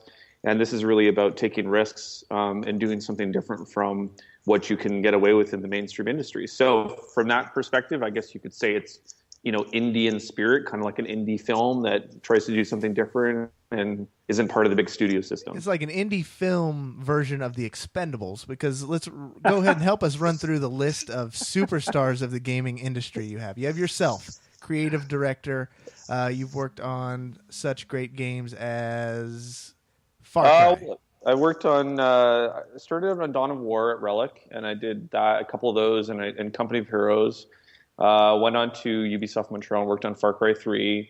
Went back to Relic and was the game director on Space Marine. And in between, I've done a bunch of other projects, some that have never seen the light of day, and helped out with some consulting stuff and whatnot. But yeah, this is, it's a bit, I guess I've been making games for about 12 or 13 years now. But I mean, much more impressive than myself or everybody else that's on the team. And, my technical director is Alan Lawrence, and he was the tech director at Volition for many years. He was there for about 16 years, and he was, the man behind the architecture for the Saints Row technology and whatnot. He basically worked on every single franchise there, going back to Red Faction and he worked on Free Space actually. So he's worked on all their big games, Saints Row and all that stuff. And he's amazing. He's, a technical director. He could walk into any studio in the industry and take any job. I mean, he's that good. And it's such a coup for me to be able to have him on the team. And he's just like the bedrock of the team in the sense, because it's all about, can come up with all kinds of crazy ideas, but ultimately he's the one that has to say, if it's possible or not. And so, I'm just really fortunate to have him on the team. Dave Chan, you guys are big fans of his. Aaron Carter's a huge fan. Yeah. Audio director, one of the original guys at BioWare, worked on most of their early games, Baldur's Gate, Neverwinter Nights, Knights of the Old Republic. There you go, you said it. Knights of the Old Republic, I said it. And Mass Effect as well. And I mean, we're very focused on storytelling at Hinterland, and The Long Dark in particular has a huge emphasis on audio because it's all about this immersive first-person exploration and survival of a wilderness environment. And so much of selling that experience really comes down to having amazing audio. And so, having Dave on the team again is just an incredible thing for us. And then we have Hokyo Lim, the art director. And Hokyo was the original art director at Riot Games, on League of Legends. So he was like, I don't know, employee number 2 or something like that at Riot Games. And he was also the art director on The Unfinished Swan, which was, that amazing PSN hit that came out, last year or whatever. And that was actually the game that really, convinced me that I needed to have him on the team, because I knew I wanted to have a very iconic art style for The Long Dark, and it needed to be, something that would really stand out and have this almost magical quality to it. And, when I played the Unfinished Swan, I was really blown away by how beautiful and how simple and how sort of innocent and naive in some ways it is. And it was just magical, and I just kind of fell in love with it and went right after him as soon as I finished that game and just recruited him for the team.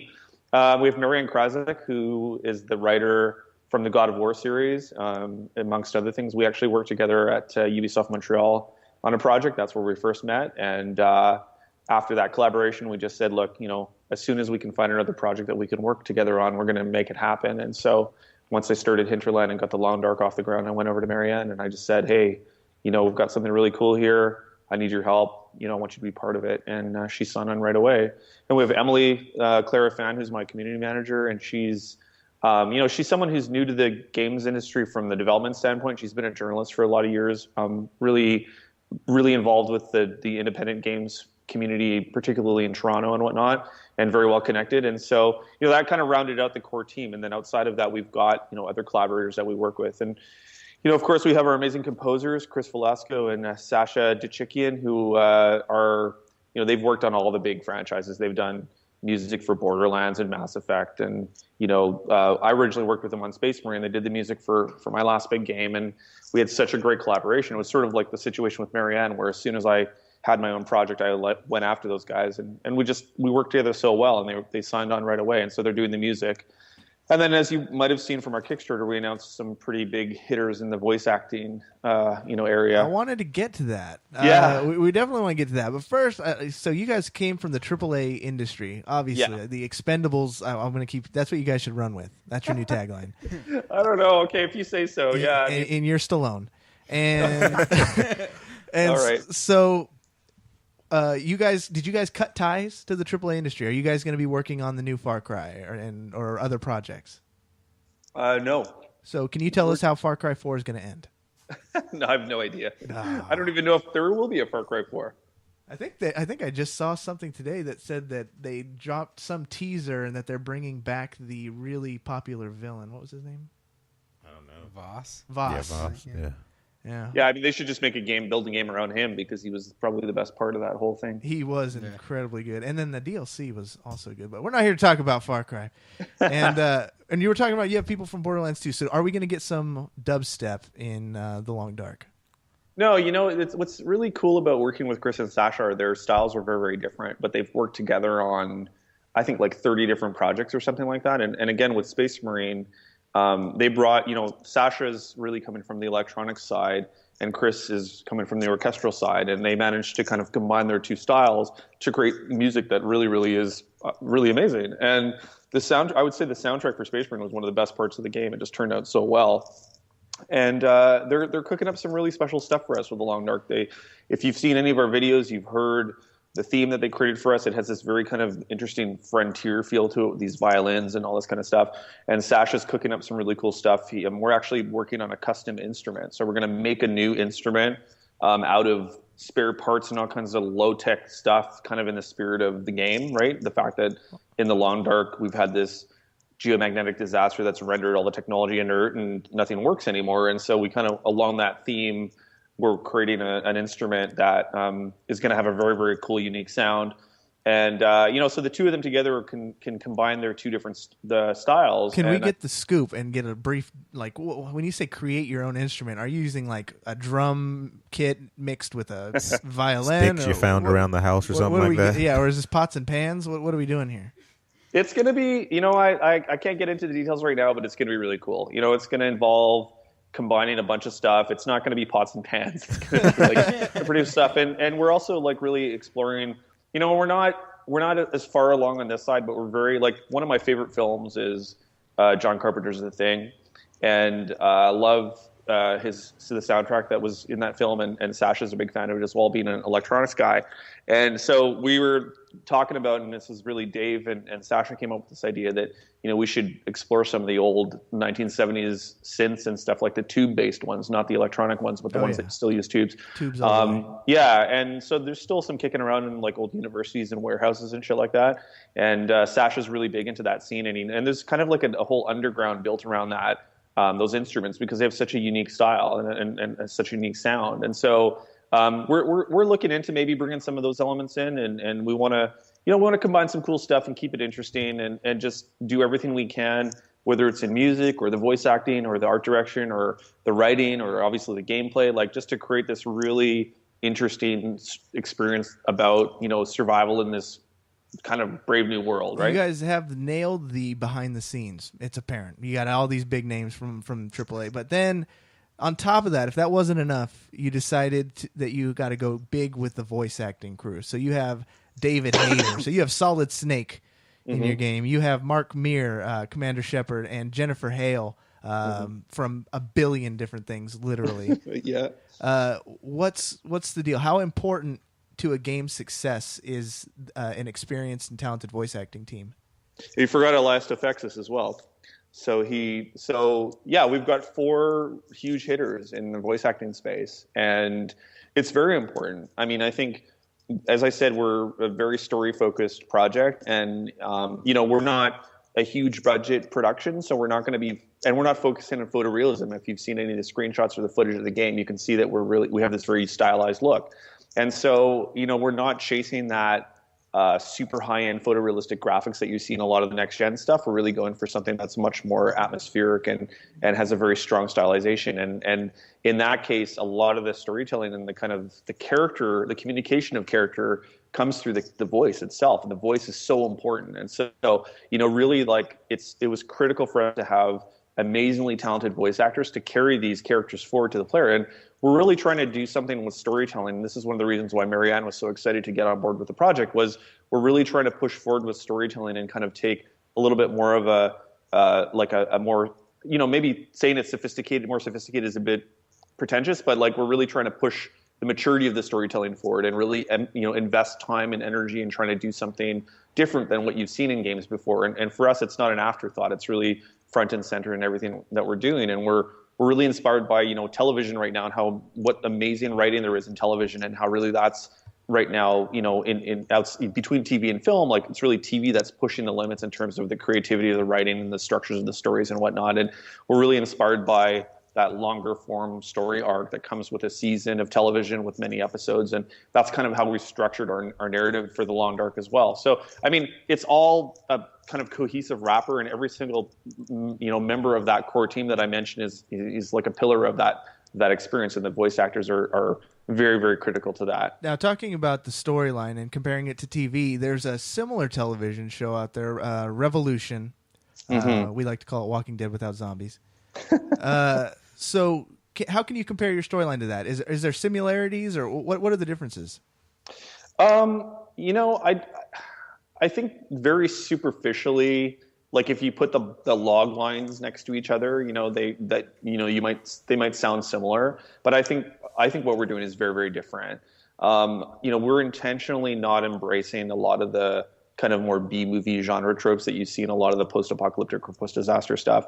I mean, I haven't gotten into Revolution very far. I watched the first few episodes of it when it first came out. Obviously, I was really curious to see what they would do with this premise, because we were already working on The Long Dark when it was announced, and we were kind of like, oh shit, maybe this is going to screw things over for us. And then it turns out the show is totally not popular, and you guys are in the clear.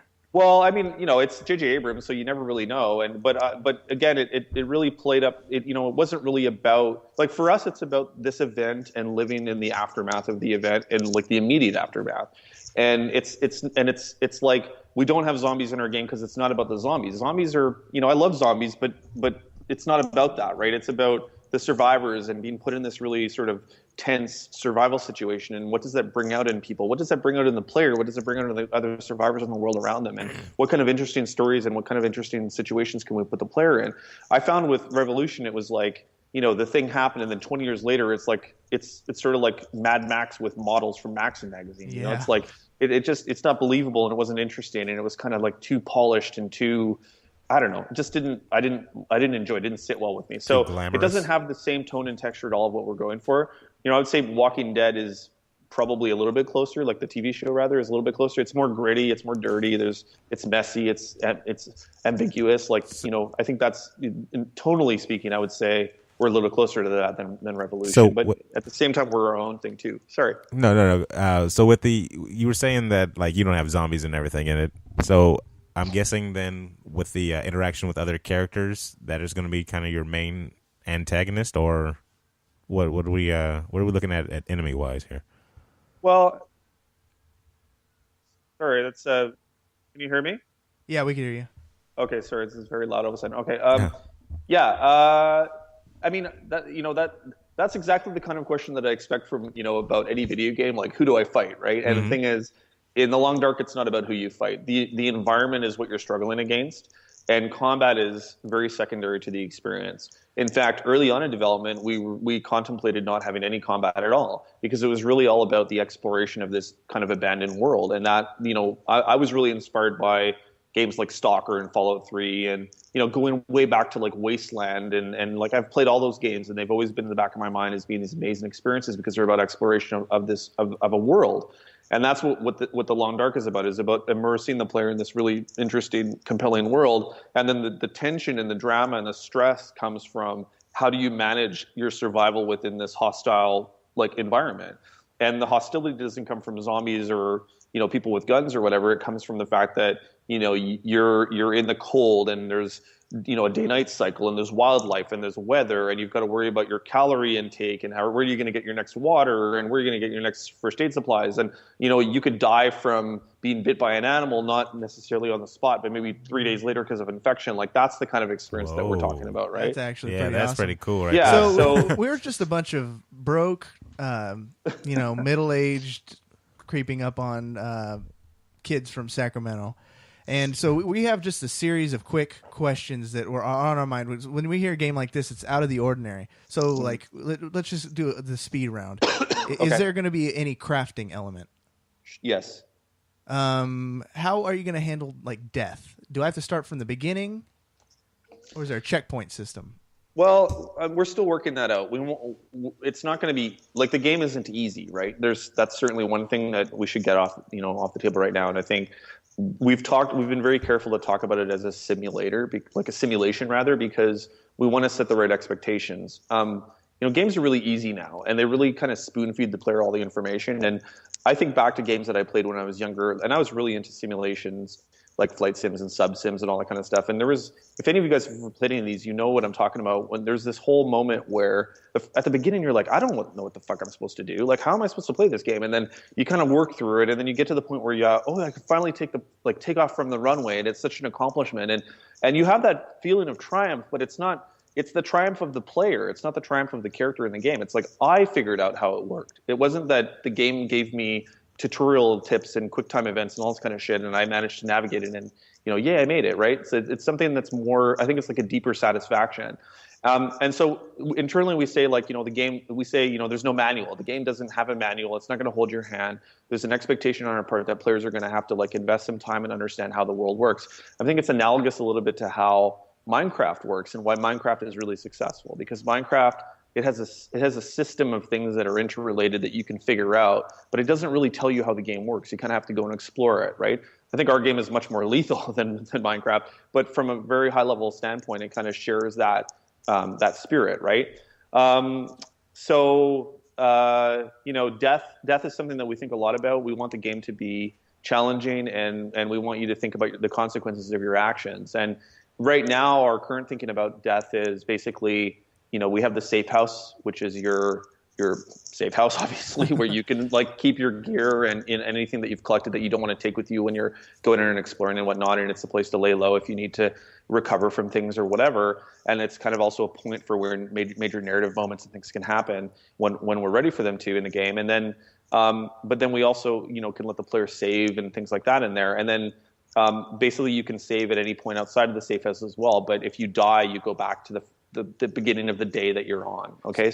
And the game progresses in days, right? And the whole day-night cycle is a very, very big part of the experience, because nighttime is very different from day, and it has different threats. And, there's some positive things about night as well. Like, but generally speaking, it's kind of like that feeling of, again, you get from the zombie game where it's like, the zombies come out at night, so don't be out at night. And, we don't have zombies, but we have wildlife that's more active, and the temperature drops, and weather conditions become harder, and, traveling is a little bit more challenging. And so you're always you're always thinking about, how much time do I have before nighttime comes, and what am I going to do with that amount of time? How am I going to prepare for that? And how am I going to plan my next trip? And how am I going to gather supplies for that? And I have to go accomplish this certain objective. And so you have to be a little bit more sort of forward thinking about what you're doing. You have an open world game here, right? That's what I can think of. I mean, it's open world, like Stalker is open world, with huge maps that are connected with periods of travel. It's not open world. I kind of asked that because I was like, if it's all open and it's really story driven, we're gonna have like branching paths or something of the story, or can we play this multiple times and then we'll get different outcomes from certain things that we do in this in the environments and stuff like that? Certainly, there will be an element of that, and on a micro level for sure. I think about the structure of The Long Dark as being very similar to what you see in a game like Red Dead Redemption or Fallout 3 or something, where you've got an open world simulation and things are happening and you can move through the world and you can encounter things and you're playing the game, but then there's also a layer of like narrative narrative driven missions, that have a cohesive narrative and a start and an end, and those become sort of episodes of the story of the game. And that's kind of the way that that's the way Red Dead works, for example, and it's kind of the same structure that we have in our game. I noticed you on your Twitter, one of your things you put, you are the John Marston of game developers. Can you explain that? Because I was thoroughly confused. Oh, it's actually it's just silliness. It was actually Cliff Blizz, he used to have might be the Tony Stark of video games or whatever. He used to have that in his profile. I don't know if he even knew that, but it was something that I saw 2 years ago, and I thought it was funny. So I just thought I'd put the John Marston. I don't know why. I just thought it was funny. I was trying to do my homework, and I was like, "What is John? Where's the connection?" I spent 3 hours online Googling. What do you think I meant by that? Aaron? I thought you were going to get ambushed by a bunch of agents outside a barn house. You were going to eventually get shot, and your son was going to take over the rest of your legacy. Yeah. I don't know. John Marsden is really. I thought he was, as a total aside, and this isn't the reason why it's there in my Twitter bio, but I thought it was a great character. I really loved Red Dead, and I thought he was a very interesting character. And there's a certain aspect of ambiguity there, and undeserved misfortune, and I don't know, man. He's just a cool character. So, also, I want to go back to the question about the game. Obviously, you have more than one voice actor, so there's more characters. There's other survivors, and you allude to what you're going to do to survive. How in depth will these relationships go? Is there going to be a companion system, quote unquote, or is there going to be? Is it just going to be you find someone, decide to kill them, or decide to let them go type of deal? Both. I'm not saying we're going to have a companion system, but there's certainly. A lot of the survival moments that you will have in the game will be, or rather the more sort of the choice moments will be decisions that you make around how you're going to choose to react to situations that you find yourself in with other survivors. But certainly, you don't bring heavy hitters like these voice actors that we have and just have them voice a bunch of secondary characters, right? So, without getting into details, you can kind of extrapolate from that, what we might be doing with them. All right. And any questions from the panel here? Yeah, I got one. So is this game with the secondary characters, are you going to do the type of Oregon Trail where if they get a broken leg and it gets infected, are you going to kill them off, or is there going to be a spin-off mission where you got to find some type of penicillin or something? That'd be kind of cool. Just hang on, say that again so I can write it down. It's a good idea. By all means, go ahead. Yeah, I mean, there will be elements like that, but to some degree, the whole relationship with other survivors in the world and let's call them ally survivors that you might encounter, we're still scoping out what we can do with that. There's a lot of tech and content and stuff that's built around that, and we just have to kind of figure out how far we want to push it with this first iteration. And I kind of alluded to the whole sort of season and episode approach to the content structure in the game. And I mean, we're building this out. The Long Dark is intended to be a 4-season story. The piece that we're building right now is Winter, so it's the first season of a 4-season story. So winter is coming. Sorry? So winter is coming. Winter, yeah, right. Winter is coming. But I mean, winter is here. So basically, and it's a bit confusing because I don't mean episodes like the Walking Dead game. I mean, each season is effectively another, the next season would be spring, and it's the sequel, right? So it's a full game. Towards DLC type of deal, or is this going to be sequels? These are sequels. These are full games that have their own storylines, some of which include the characters that you encounter in the first installment, the first game. The course simulation is evolved with each season to adapt to the conditions that you would expect to exist. So, for example, in spring, you're not as worried about freezing to death, obviously, but there's other things that you have to worry about. Suddenly wildlife is more prevalent, and now, because of the scenario that we're in, we see things like refugees from the cities that have trying to escape what's going on there. Now you've got different types of hostile survivors that you might have to encounter, and there's just other skills and other things that you have to be thinking about that you don't worry about in winter. And I mean, you can extrapolate that into summer and fall, and you kind of have an idea of what a year of the Long Dark might feel like. So you said these are going to be 4 separate games? Yeah. So does that mean we're gonna have things carry over, just kind of like a Mass Effect type of deal? When you say things carry over, what do you mean? Like how in Mass Effect, where you made decisions, I guess, and things that you affected in the world. You decided to kill certain people or Yeah. let a certain person live, and that affects the next game. To some extent, but not to the same degree that you see in Mass Effect. Oh, okay. I mean, those are huge productions and with huge teams, and we're more interested in the decision making that's happening on the more micro scale about the moral choices and things like that. But certainly there will be, like, from a story standpoint, you could see the storylines being carried in those threads moving forward into the other episodes. And we've talked about Will McKenzie. He's the hero of the game, and he has a story that goes across those four different seasons. And so just like with television series like The Walking Dead, for example, again, because we've talked about it, you fall in love with those characters, and those characters change. I mean, Rick in season 4 is not the same as Rick in season 1, and that's, we want to explore that kind of thought process and that evolution in characters that you often don't see in games. I mean, often when you have a bunch of sequels in a game, you're still playing the same fucking guy. Like, nothing's changed about that guy. It's the same person, different guns maybe, but it's the same person, right? And we're interested in seeing how we can evolve things with those characters and kind of show how they change because of the events that the player is experiencing. To close this thing out, this is something that Aaron has been begging for. We know you already have David Hayter and Mark Meir, but Aaron wants to take this opportunity to audition maybe for another part. Wow. Okay. He's known as the gangster with the golden voice. Gangster with a golden voice. Around here. So sounds like he's got a golden voice. Give him a line, and then let's have him try and perform it. Wow. Oh, give you a line. A line that your main protagonist from The Long Dark might have. Well, why don't you do our tagline? How far will you go to survive? How far will you go to survive? I don't know. That was kind of bland, wasn't it? Give me for real, like. Does it have to be Ron Perlman? How far will you have to go to survive? Nice. Now, Aaron crafted his own line for your game too, and he wants to pitch it to you. Oh yeah, because I watched your. Well, we have to set that up because I watched your video, and you said that the main character will give you cues, according to your condition and stuff like that.